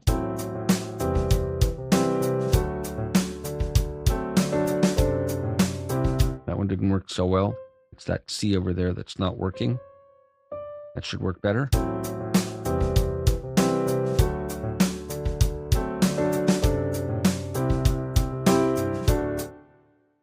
Yeah, this C is the problem. I'm going to hold down Shift, bring it down to a B, and that changed it nicely. I'll change this one too. It kind of works. I'm going to bring that back up, though, to the D.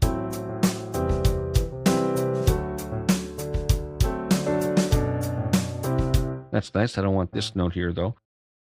And you'll see that with nothing selected, these note functions will be grayed out. So let's make another little selection. I'll just select this range over here, and we can remove overlaps. There aren't any right now, so it won't do anything, but we can stretch notes, make them half time, double time, and so on, like that. It'll be a lot faster. That won't sound very good. So let's go back and make that half time again, get it back to normal, but a nice, potentially creative way of exploring some other options. I'm going to 2/3 or 3/2 at the time so we can get triplet variations. And we can set the note length to specific lengths if you want to quantize the exact length. They're all short there. That probably won't sound great either.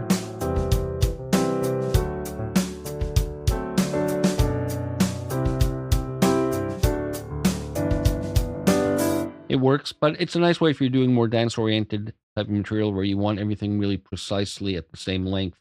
So those are the length options. Now, under the options menu, we have auto scroll, which is on by default. And we have the snap to grid functions, which mirror what we looked at a couple of videos ago in this snap function over here, where we set the resolution over here to snap to notes. And magnetic snap means it'll snap to the notes adjacent. And we have absolute snap and relative snap, which is actually an interesting variation to be aware of when you're working with unquantized audio and you want to move it, let's say, a 16th note away or an eighth note away, and you want to preserve the offset to the grid. You can use relative snap so that it'll preserve its little bit of offset. Let me give you a little example. I'm going to turn snap to grid off rather, and there. So that's slightly off the grid now. Now, if I put on snap to grid, because I'm in the options here for relative snap, it's going to preserve that offset. As I move it, let's say, to the beginning of the next bar, you'll see with each beat, it's preserving that offset. And again, I'm moving in both directions because I'm not holding Shift. So let me hold Shift down, and that'll make sure it stays in sync. Now, when we have it set to absolute snap, it's going to snap it to rather than by. So here it's snapping, and that's the way I like to think of it, to the downbeat, rather the quarter note, rather than by a quarter note. So important, useful to be aware of that when you're working with unquantized audio. And then we can set nudge values here. We have a preview, so the way we're hearing the sound each time I click on a note, we can disable that. And then we have nudge resolutions for if you want to use the nudge function, and that's under timing. So with this note selected, I can nudge by the value that I have set in that option. We'll continue with more, and I can also just mouse slide like that. So it's a nice way of getting some subtle timing nuances if you want just to move the odd note here or there a little bit ahead or behind, because it's hard to zoom way in and get precise control. So this is the way to say I want that note a little bit earlier, going like that. And again, with my nudge value at that resolution, I can choose milliseconds or follow the resolution that I have set over here, in which case I can nudge by that value. But I find it most useful to have it in these very fine amounts where I can go by very subtle increments, and milliseconds is even more subtle than that 1/128th note at this tempo anyway. We'll continue with more in the next video. Let's look at editing velocities and pitch bend in the grid editor. Now I'm going to start by just generating something on the fly. Let's say I don't have any ideas for a song and I want to try something. I've chosen the key E flat and I've chosen the sound. I'm just going to go add standard grooves. And with that, I'm going to go to suggest chords and chosen regular, and I've chosen the style for gospel. And let's go for electronic just for a change. And I'm going to randomize them and see what we get.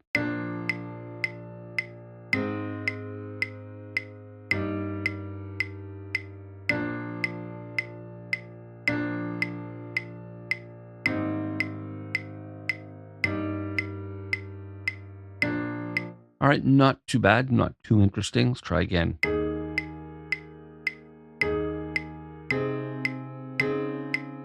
I'm going to try again.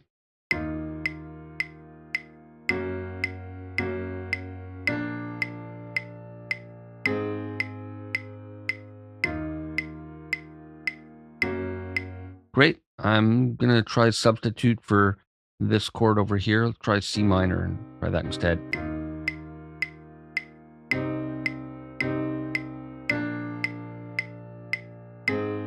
Okay, and then for this one, I'm going to substitute that as well. And maybe for that, we'll do the same thing, C minor 7. So now I'm just going to close that up, and I'm going to go for edit play style and just dial up the amount of notes, get something a bit busier and fuller. Actually, let's make sure all of these are selected. There we go. Great. Try it up an octave. Or maybe just a different inversion.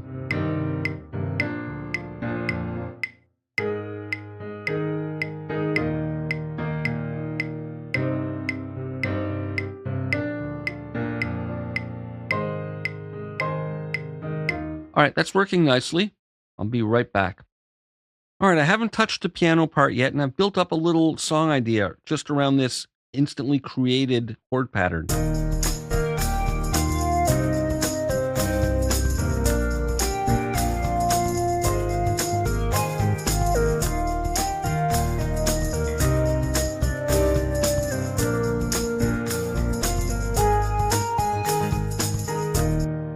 So let's go into the grid editor, and I'm going to start by just editing some notes. I don't need these low bass notes now that I've got the bass. Just getting rid of these low roots, going through them.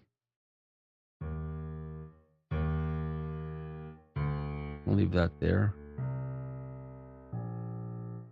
So this should thin it out nicely. Let's hear what that sounds like.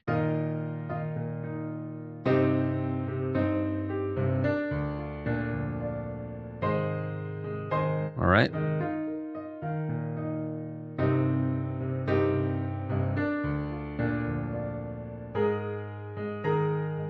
Now, changing or deleting some of those notes change some of the chord definitions, particularly this one. Let's just make sure it still works.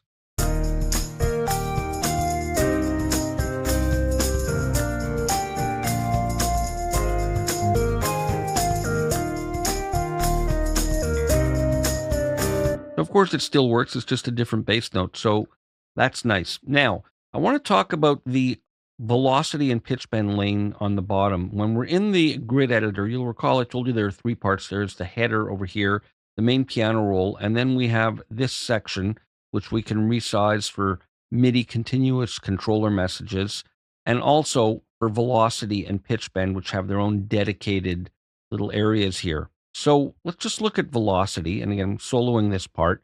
We can change the velocities of any of the selected notes. Now, in this case, where I have notes on top of each other, and I have them all sort of crunched together there. It's hard to know which is which. So if we select the note, we can then see the velocity handle and change it. So maybe I want to lower the velocity of that one note. Maybe I want to lower the velocities of some of these lower notes. Here as well, you can use some of these selection techniques to select, if you want maybe just the downbeats, maybe I want those just to be quieter. So now I've got all the chords that are falling on the downbeats. I can make those quieter like that and leave the rest alone, and so on.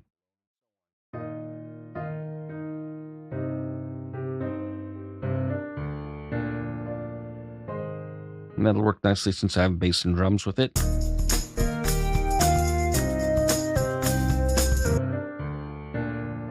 So that's how we edit velocities, by simply selecting the notes and then dragging this node. And we're seeing the underlying ones here because there are other notes in this chord that happen at this time position. Now, when the notes aren't stacked up in chords, you can just grab the velocity stalk and move it. But when they're together like this, it's important to select the note first, or make your selection using one of the selection techniques.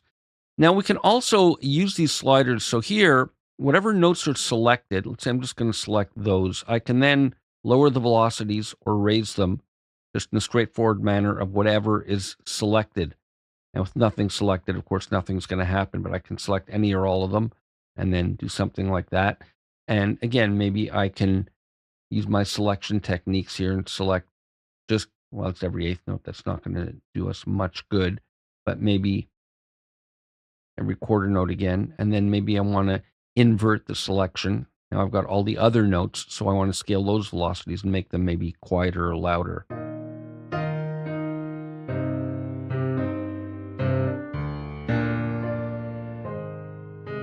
We have nice accents.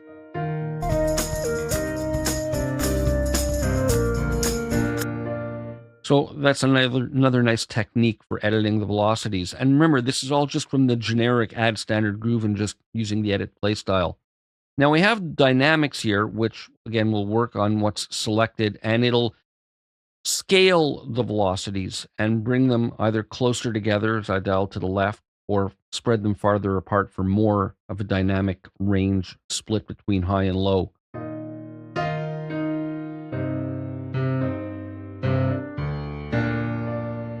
That's very kind of unusual kind of dynamics, but it actually would probably work with this arrangement.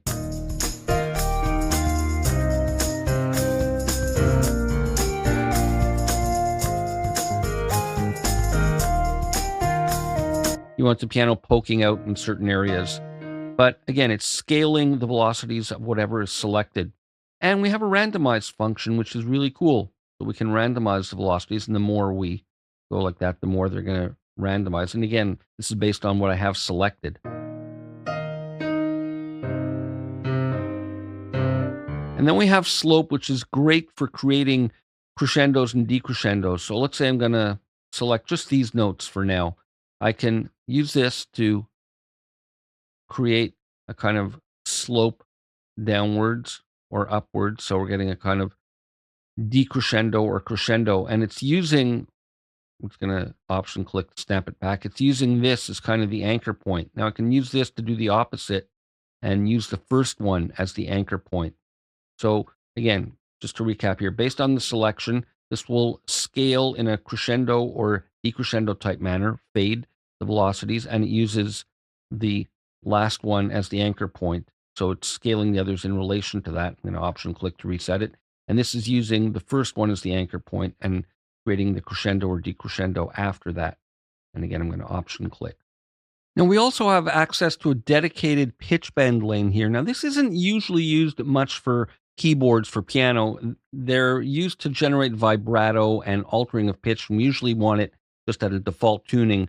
But we can create an envelope here, and we can double click and that'll create a line, and the center value is where there's no pitch bend, but I can detune the piano if I want by dragging up and down like that, and I can use the pencil tool to create nodes like that if I want to create a vibrato effect, and it's drawing in these nodes at the rate of the resolution that's set over there, and it'll sound kind of out of tune now.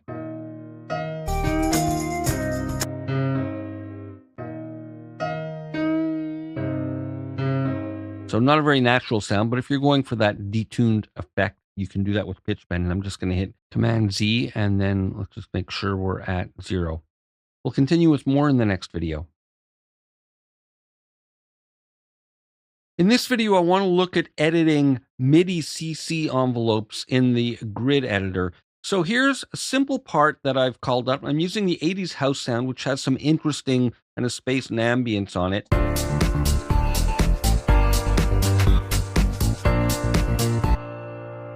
And that's the part, just doing those simple whole notes from the Add Standard Groove. That's all I want for now. So from this drop-down menu here, we see the velocity and pitch bend and any recently selected MIDI CC messages. And this is one I used recently before I started this video. And then we have all the unassigned ones. Now, they're all available. You'll notice that CC 64 and 66 and 67 are missing because those are reserved. 64 is the sustain pedal. 66 is a sostenuto pedal for sustaining specific notes. And 67 is a soft dampening pedal.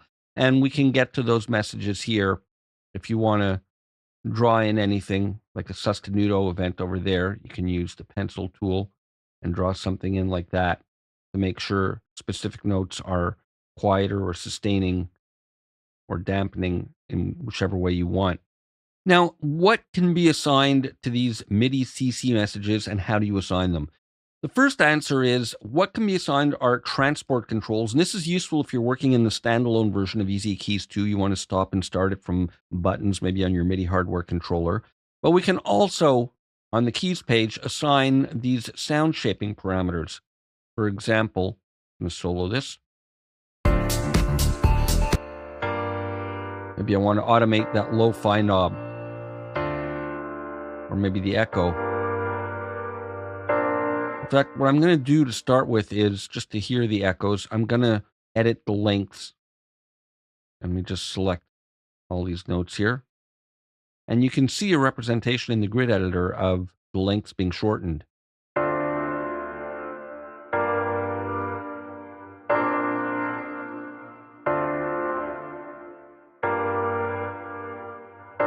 So we get that nice echo swell.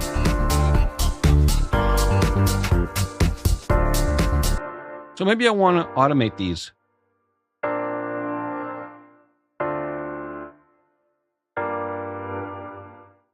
Something like that. So we can bind these to MIDI CC messages by right-clicking.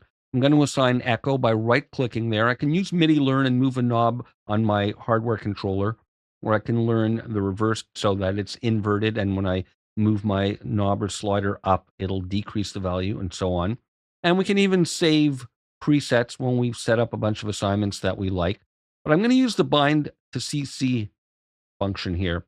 So I'm going to assign this to CC2.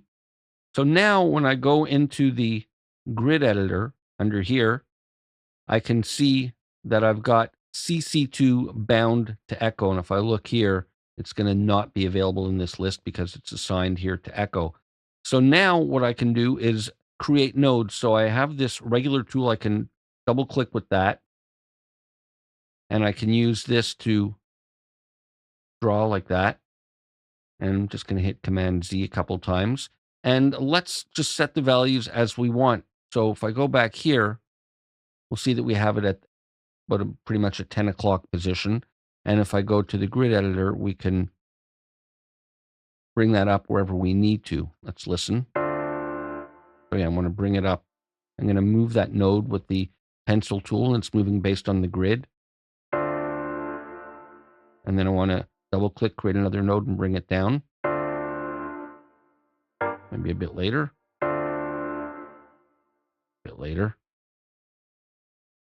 Double click and create another node and keep it up there like that. And another node and bring that up.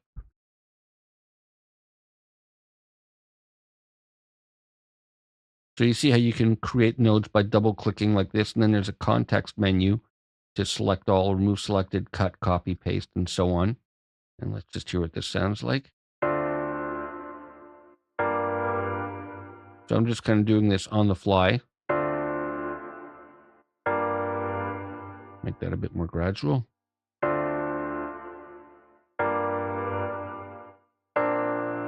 Great. So with that done, I'm going to move these nodes up so we get maximum amount here. I'm going to select all those. Oh, let me do that again. Right click, and I'm going to copy these. And now I'll just place the cursor there, and then I'm going to paste them. And I can repeat them like that.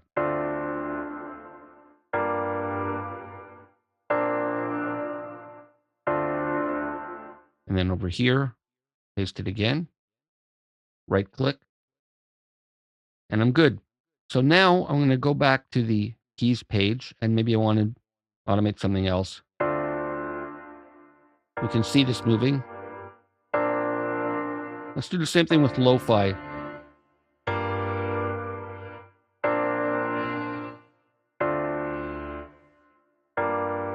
Okay, I didn't quite finish pasting all the way, but that's fine. But I'm going to right click here, and I'm going to bind this to, let's say, CC4. And of course, now that I've got some assignments, I can remove any of the ones that I want. And again, I can say this is a preset if it's something I want to reuse. So back to the grid editor, we now see that I've also got lo-fi assigned. So I'm going to start with that up here and bring this down like that.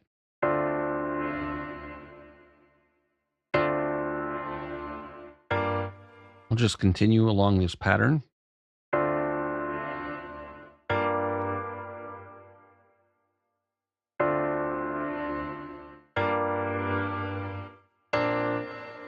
Right now, I'll just do some copy and paste. And let's go back and fix up the one that we forgot for at the end. And we can listen to the whole part now and see and hear the movement.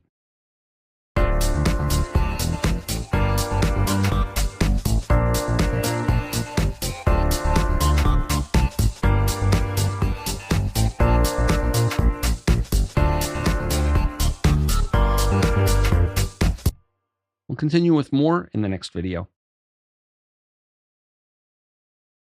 Songwriting scales is a new feature in TuneTrack instruments that I find really creatively stimulating and interesting and exciting to generate new ideas.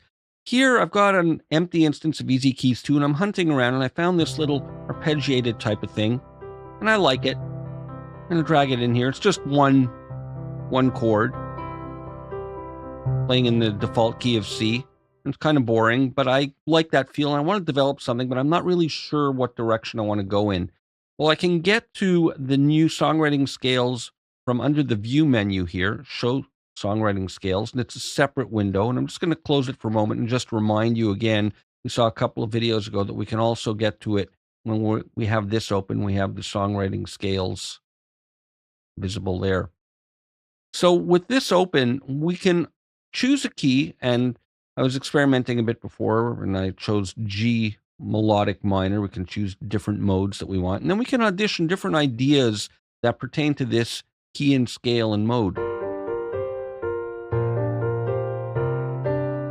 And maybe I want something classical.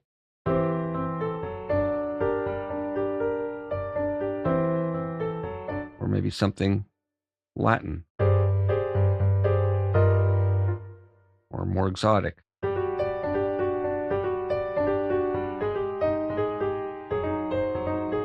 It's kind of interesting. It's pretty out there.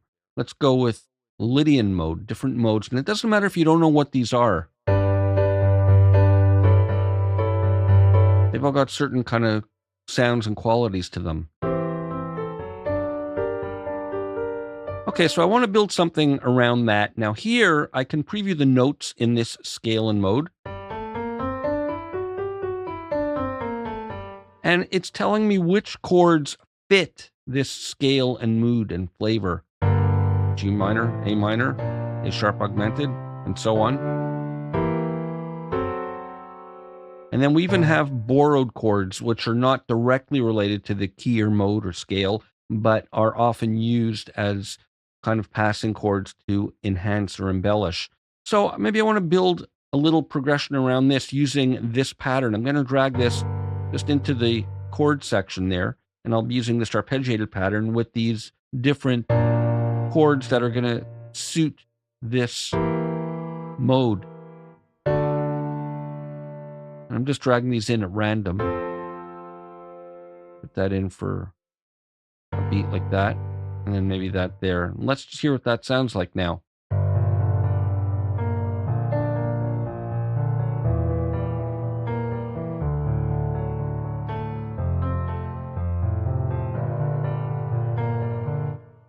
So very interesting ideas that are generated simply by using this new feature. Now I can also go highlight in Grid Editor, and now it's going to show me all these notes and choose already the G melodic minor that's going to match and meet all the criteria for these chords. And of course I can edit these in any way I want. So I find this really a very stimulating new option to generate ideas. And of course, now that I've generated this in here, I can go in and replace the MIDI and choose some other patterns if I want.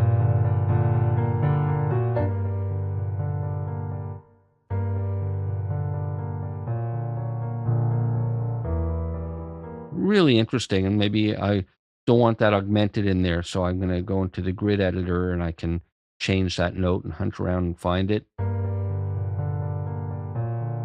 Yeah, so maybe I'll change those to F naturals. And hold down Shift. There we go.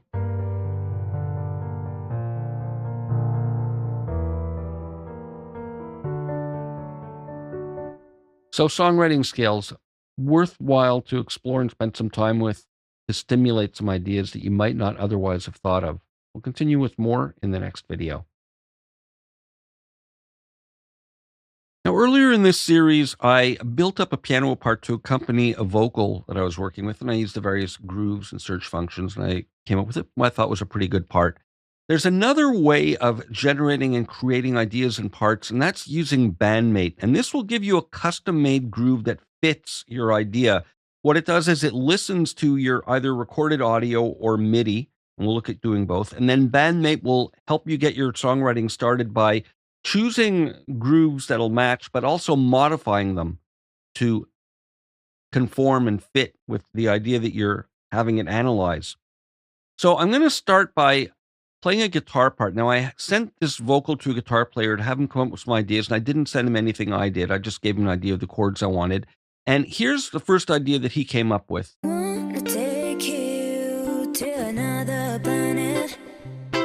Wanna show you that I'm not lying. 'Cause if it's like, baby, I don't lie. Take me tonight. Take me tonight. And so on. So that's what he came up with, and I'm going to have Bandmate analyze it. Now, it's important when you're bringing audio in like this to bring in as clean as possible. Now, I have some amp processing on this that's bypassed right now because I want you to hear the clean sound, and I'm bringing in the clean audio. The cleaner it is, the more accurate it can analyze it. So under Select File, Open, and I'm just going to navigate to where this is. I have it saved in here, and this is Guitar Idea E. I'm going to go Open. And it's analyzing. So it's presenting me with this. It's telling me that it's hearing chords. I can also have it analyze, let's say, a drum file, either MIDI or audio, and it'll generate parts based on the rhythm of that. But we're working with chords here. It's correctly identified the tempo and the time signature. It didn't quite get the right key signature. I can change it here. I'm going to choose B flat, G minor, 6 and 1/2 dozen of the other, and I'll hit OK. And now it's analyzing the chords here from the guitar part we see up here, and it's selected a groove and conformed it to fit this idea. Now we can play it back from here. We have a header bar at the top where we can play with a click. We get the time signature, key, tempo, and so on, and a menu here where we can have it choose other tempos in case it didn't get an accurate analysis, and so on. So here I'm going to play this, and we can blend the source, in this case the guitar, and the piano part. Let's play this.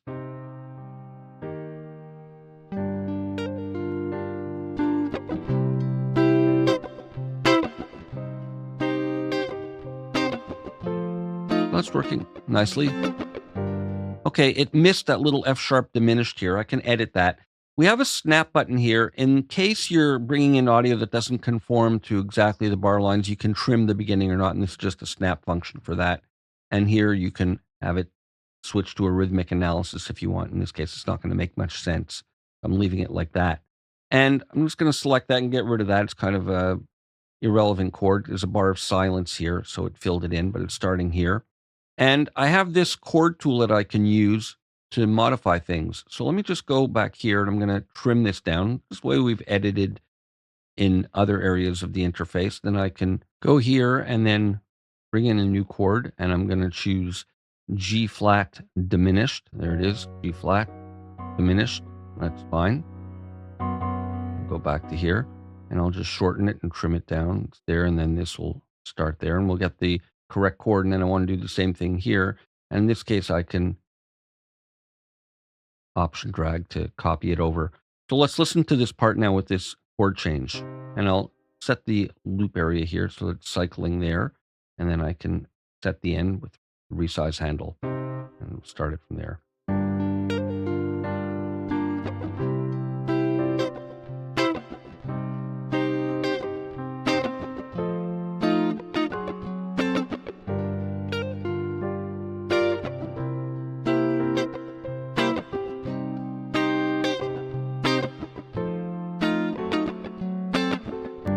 So it fits. It kind of jumped an odd octave there, but I can correct that.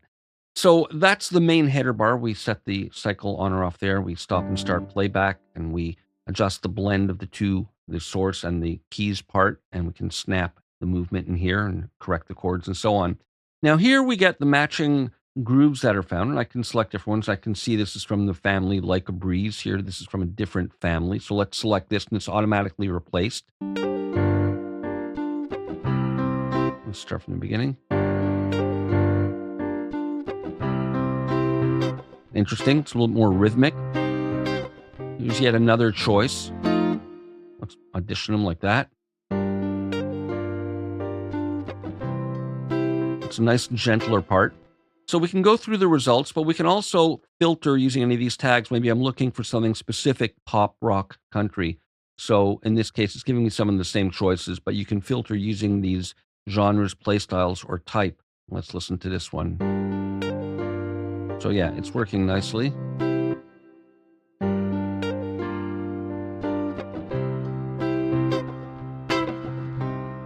So let's say I want to choose funk. It's going to give me a different set of results.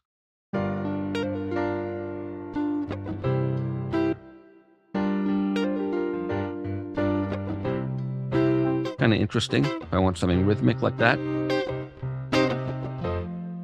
I don't think I do, but we can filter that way. We can filter by play style and even the type of part. But back to here, let's go with this. And we have an edit menu here for further search criteria. We can show similar grooves to the one that's selected, search with tap to find, or show the containing folders so we can get the rest of the grooves in that family of grooves. And we can reanalyze the chords and so on. And we can even bring in a new file. And if we do that, it's going to overwrite what's here. And if you click it like by mistake, like I just did, although it wasn't a mistake, it was intentional to show you, you can click the X button to dismiss it and you're back to where you started. Now we can also modify the parts with these options over here. We can make the part busier, and you can see it reflected right away in there. We can change the octave, change the velocity, making it a little bit more strident or softer. I think I'm going to go a bit up, and we can even add a bit of swing.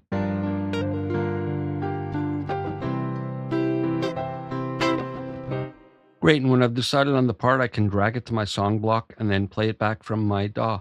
Wanna take you to another planet. Wanna show you that I'm not lying. 'Cause if it's like, baby, I don't lie. Take me tonight. Take me tonight. And with my guitar and processing. Wanna take you to another planet. So we can generate parts very simply that way. Now, let's say I'm going to go back to Bandmate and I want to try out another one. I'm going to go new, and now I'll select another file. Let's open another one. I'll go to another one of the ideas he has. And of course, it's going to overwrite everything. And here it's chosen G minor based on what he played, and I can live with that. So, okay, I'm just going to remove this from here. And let's see what this is like now, auditioning the two together.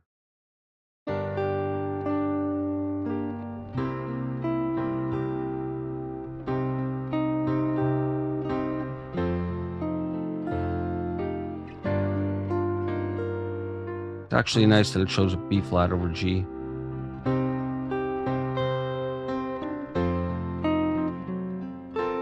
And again, it missed the F sharp diminished, but I can easily change that and do the same thing. And I can try out different ideas and add to the complexity as much as I want.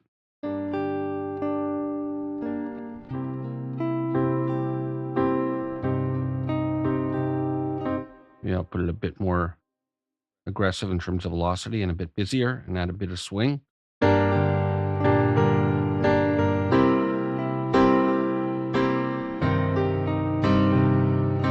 And that works fine. And I can do the same thing, bring it into my song block, play it back from my DAW. Just going to get rid of this first extraneous chord. And then I can have it with the guitar idea that accompanies it. Wanna take you to another planet. Wanna show you that I'm not lying. 'Cause if it's like, baby, I don't lie. Take me tonight. Take me tonight. Now that's working nicely, but let's say I decide I want to go back to my original idea. I can go select file and we'll see a little history of what's in there. So now it's reanalyzing it. And again, it's kind of starting from scratch, but it does give us access to the files that we've previously loaded in. And I'd have to go in and add those F sharp diminished and so on. I'm going to end here. And in the next video, we'll look at working with MIDI in the bandmate. I want to look at working with MIDI in bandmate. Now, I've taken the guitar idea, one of the guitar ideas, and I've programmed up my own bass and drums to it, and I've deliberately changed the feel and made it a bit more of a swing feel. Take you to another planet. Wanna show you I've taken an easy drummer groove not lying. and programmed my own bass part, If it's like, baby, I don't lie. Take me tonight. and I've exported that as a MIDI file. So I'm going to go to bandmate, and I've just got a generic instance of EZkeys 2 here, and I'm going to select the file, and I'm going to navigate to where I have it, and I know that I have it in here, and right there is the bass MIDI file, and it's analyzed it there, and it's starting at bar 4, so it's populated it with a couple of bars of extraneous parts, but here it's analyzed it, and let's listen to what it's come up with. Now we can choose here the instrument that we're going to play back with for the source sound. Because it's not audio, we've got to choose an instrument, and it chose keys by mistake, but I'm going to go to bass and choose that. It didn't get all the chords right. Could have been because of the way I played my bass part.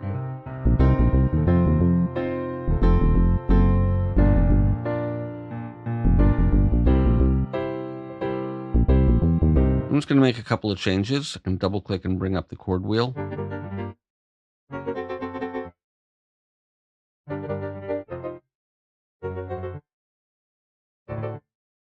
And so on. So let's listen to that now.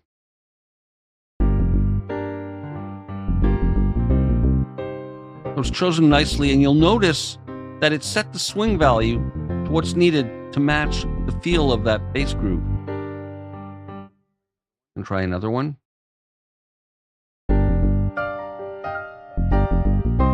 No, I like this one better. And maybe I'll try it a bit busier and a bit higher velocities, and let's see what that gives us.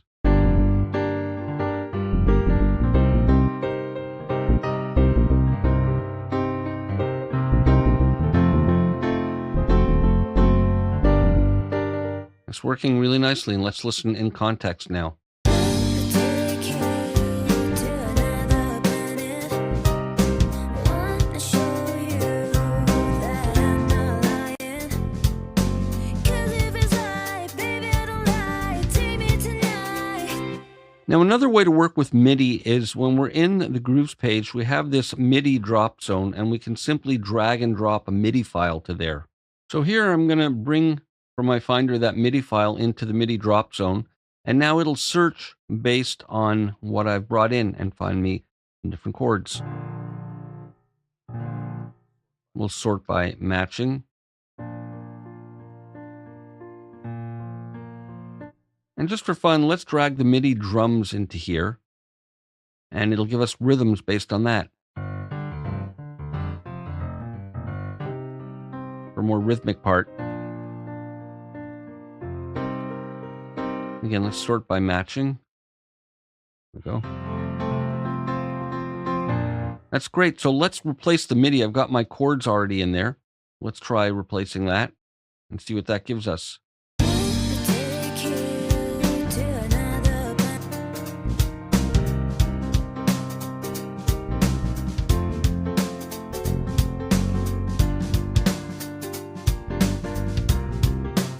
Might be a bit busy, easy enough to fix. I can just take this over here and go to edit play style, and maybe we'll simplify part a little bit.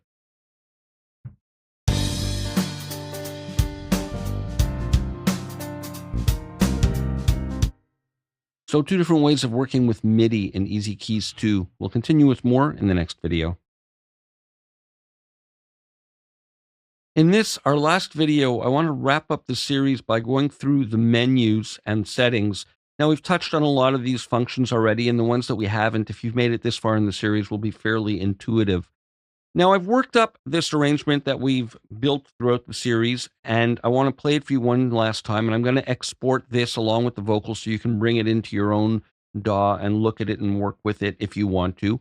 And we're going to start by just doing a playthrough, and we can zoom by using this handle here like I showed you earlier, but you can also use Option with the mouse wheel, and that'll give you a bit finer resolution. So I'm going to zoom nice and big so you can see all the chords that are happening. Now, I added a little intro, 2 bars, and then at the end, I went to the last section, and I selected that and went to Edit Play Style and put a few extra notes in so it's a bit busier. And it sounds nice. So let's listen through, and then we'll go through all the menu and settings.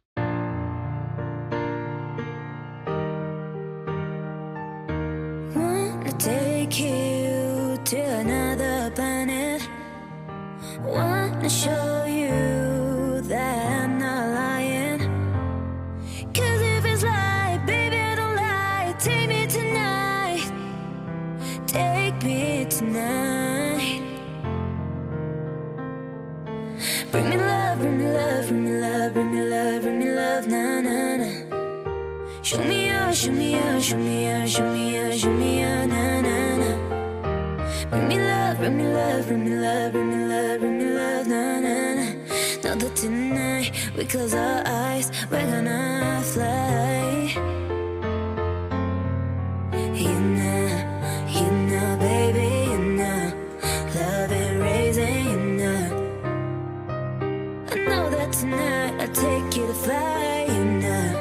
You know, baby, you know, love and raising, you know. I know that tonight I'll take you to fly. Now, you'll recall we put in that 2/4 bar, and I have that in the signature track here. And there's a tempo change in my DAW. We did it for one of the earlier videos. When we want to export as audio, we need to mirror the tempo changes in here, but there aren't any right now, so it's fine. I'm just going to export it as is along with the 2/4 bar, and I can get rid of this tempo change in here, and it'll follow fine because it's just following the host and playing back MIDI at whatever tempo the DAW is at.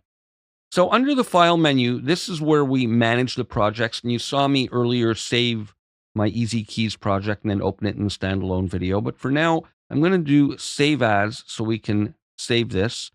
And of course, bringing up a file dialog box, I'm going to navigate to my folder here where I'm using all my videos. I'm going to create a new folder called Assets, and we'll just save it in here.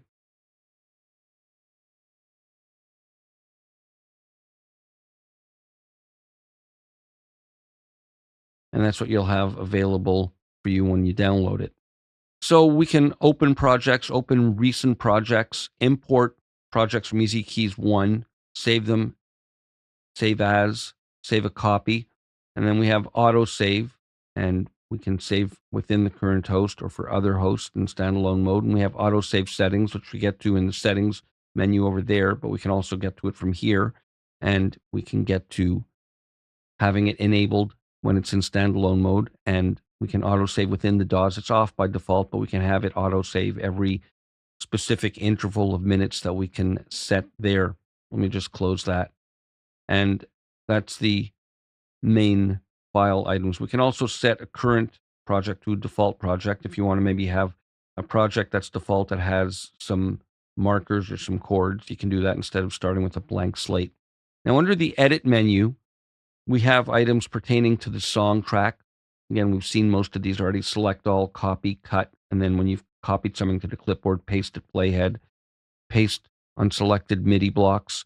And you can get all these in the contextual menus here in the song track. Remove, merge, set loops area based on whatever's selected. We can add different song parts in here. Chord correction, we've looked at all this. And working with the MIDI blocks, we can mute, quantize the performance, search, edit playstyle, and so on. Now, we also have track here. We can create a new tab for a new song track. We have a couple of alternate ones that we've done earlier. We can duplicate the track, delete song tracks. We can record directly into the song track. We haven't looked at that, but it's very intuitive. We just turn the metronome or count in on, and then hit the record button here, and we can record our own MIDI into the song track. And then again, based on the contextual menus here, we can show the divisions here in duple or triplet values. We can automatically loop a section if that's enabled. Then whatever I select is going to become loop enabled. I'll zoom a bit. And you can see that I'm looping the different sections just by selecting them. And then you can turn that off. We have auto scroll, and as I played it back, you saw the screen jump whenever the playhead got to the end. That's because auto scroll is on. We can set the track length. Not necessary, really, because it will be adjusted on its own as you add to it. We can use key commands to move the playhead. You can, of course, always drag this, but we have key commands for moving 1 bar left and right, 8 bars left and right into the beginning. We can get to the signature time and tempo editors here. We can get to the edit chord function here. And here, again, we've seen this before. We can export the song's audio or the MIDI file. And we can import the MIDI from here or import tempo from a MIDI file.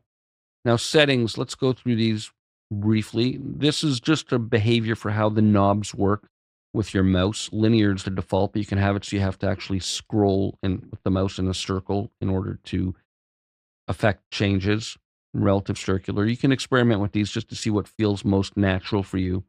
We can have the song track start at bar 0 or bar 1, depending on how your DAW is set up. In this one, Logic Pro, it starts at bar 1, so I'm leaving it at the default. And we can have it as it has been doing, stopping when the host stops. So when I stop playback in Logic, this stops as well, but we can optionally toggle that off. And we can optionally route MIDI out if your DAW supports it. The MIDI out from here, we can route it to another destination. And then we can reset and scale the size of the window. And these are for some scaling options on Windows machines. Now we have keyboard shortcuts. If you want to become a power user, useful to go through these, and you can fly through your edits using these commands. And we can hover over here to get an X to delete any of them if we want to, and then you simply type in a new one to re-enter the shortcuts. The metronome, we've looked at this. We've turned on the metronome. We can preview it here. We can choose if we want it on every quarter note, eighth note, triplet, and so on, and we can choose the sound and the volume for the downbeat and the offbeat. We can scale incoming velocities here. I've touched on this briefly also in earlier videos. We turn it on and we can change the weighting for the action to compensate for your keyboard, and you can optionally save these as different presets if you want. And I'm just going to go here and reset it. Now we have the autosave function, which we just looked at, and under advanced, we have the MIDI database. If anything gets wonky with your data, you can always just restore it to the defaults. And here you can determine how many cores on your computer this is going to be using. And you'll notice that it says for logic and reason, it's best to use 1 core due to how the DAW allocates resources. Now I'm going to close this up here, and we have a view menu. We can maximize, minimize, or reset the size of the song track. We looked at resizing it by dragging there as well, and we can show the songwriting scales. We've looked at that. And these are different scaling options for the size and minimum, maximum, reset to default. So it's just got to do with zooming and scaling. And then under help, we can get to the online manual and online support and so on. Now I want to show you where the content is located on your hard drive. In your root level of your hard drive, in the library folder, application support, EZkeys, and you'll notice this is an alias here, but within here is where we have all of the default data. Now, I've installed my data on another drive and it's created an alias here. If you want to move the data after you've installed it, you'll take this and you can copy it to your new location and then delete this. And then the next time you launch EZkeys, you'll be prompted with a message that looks like this, prompting you to browse to where you've moved the content to, or you can rescan and it'll find it on its own. So this is Eli Kranzberg signing out. That wraps up our look at EZkeys 2. Powerful workhorse of an instrument. I love it, and it's my go-to piano sound, and it's really great for stimulating reharms and other interesting ideas, in my opinion. And I hope you enjoy it. Have fun. Make great music. God bless, and I'll see you for more next time.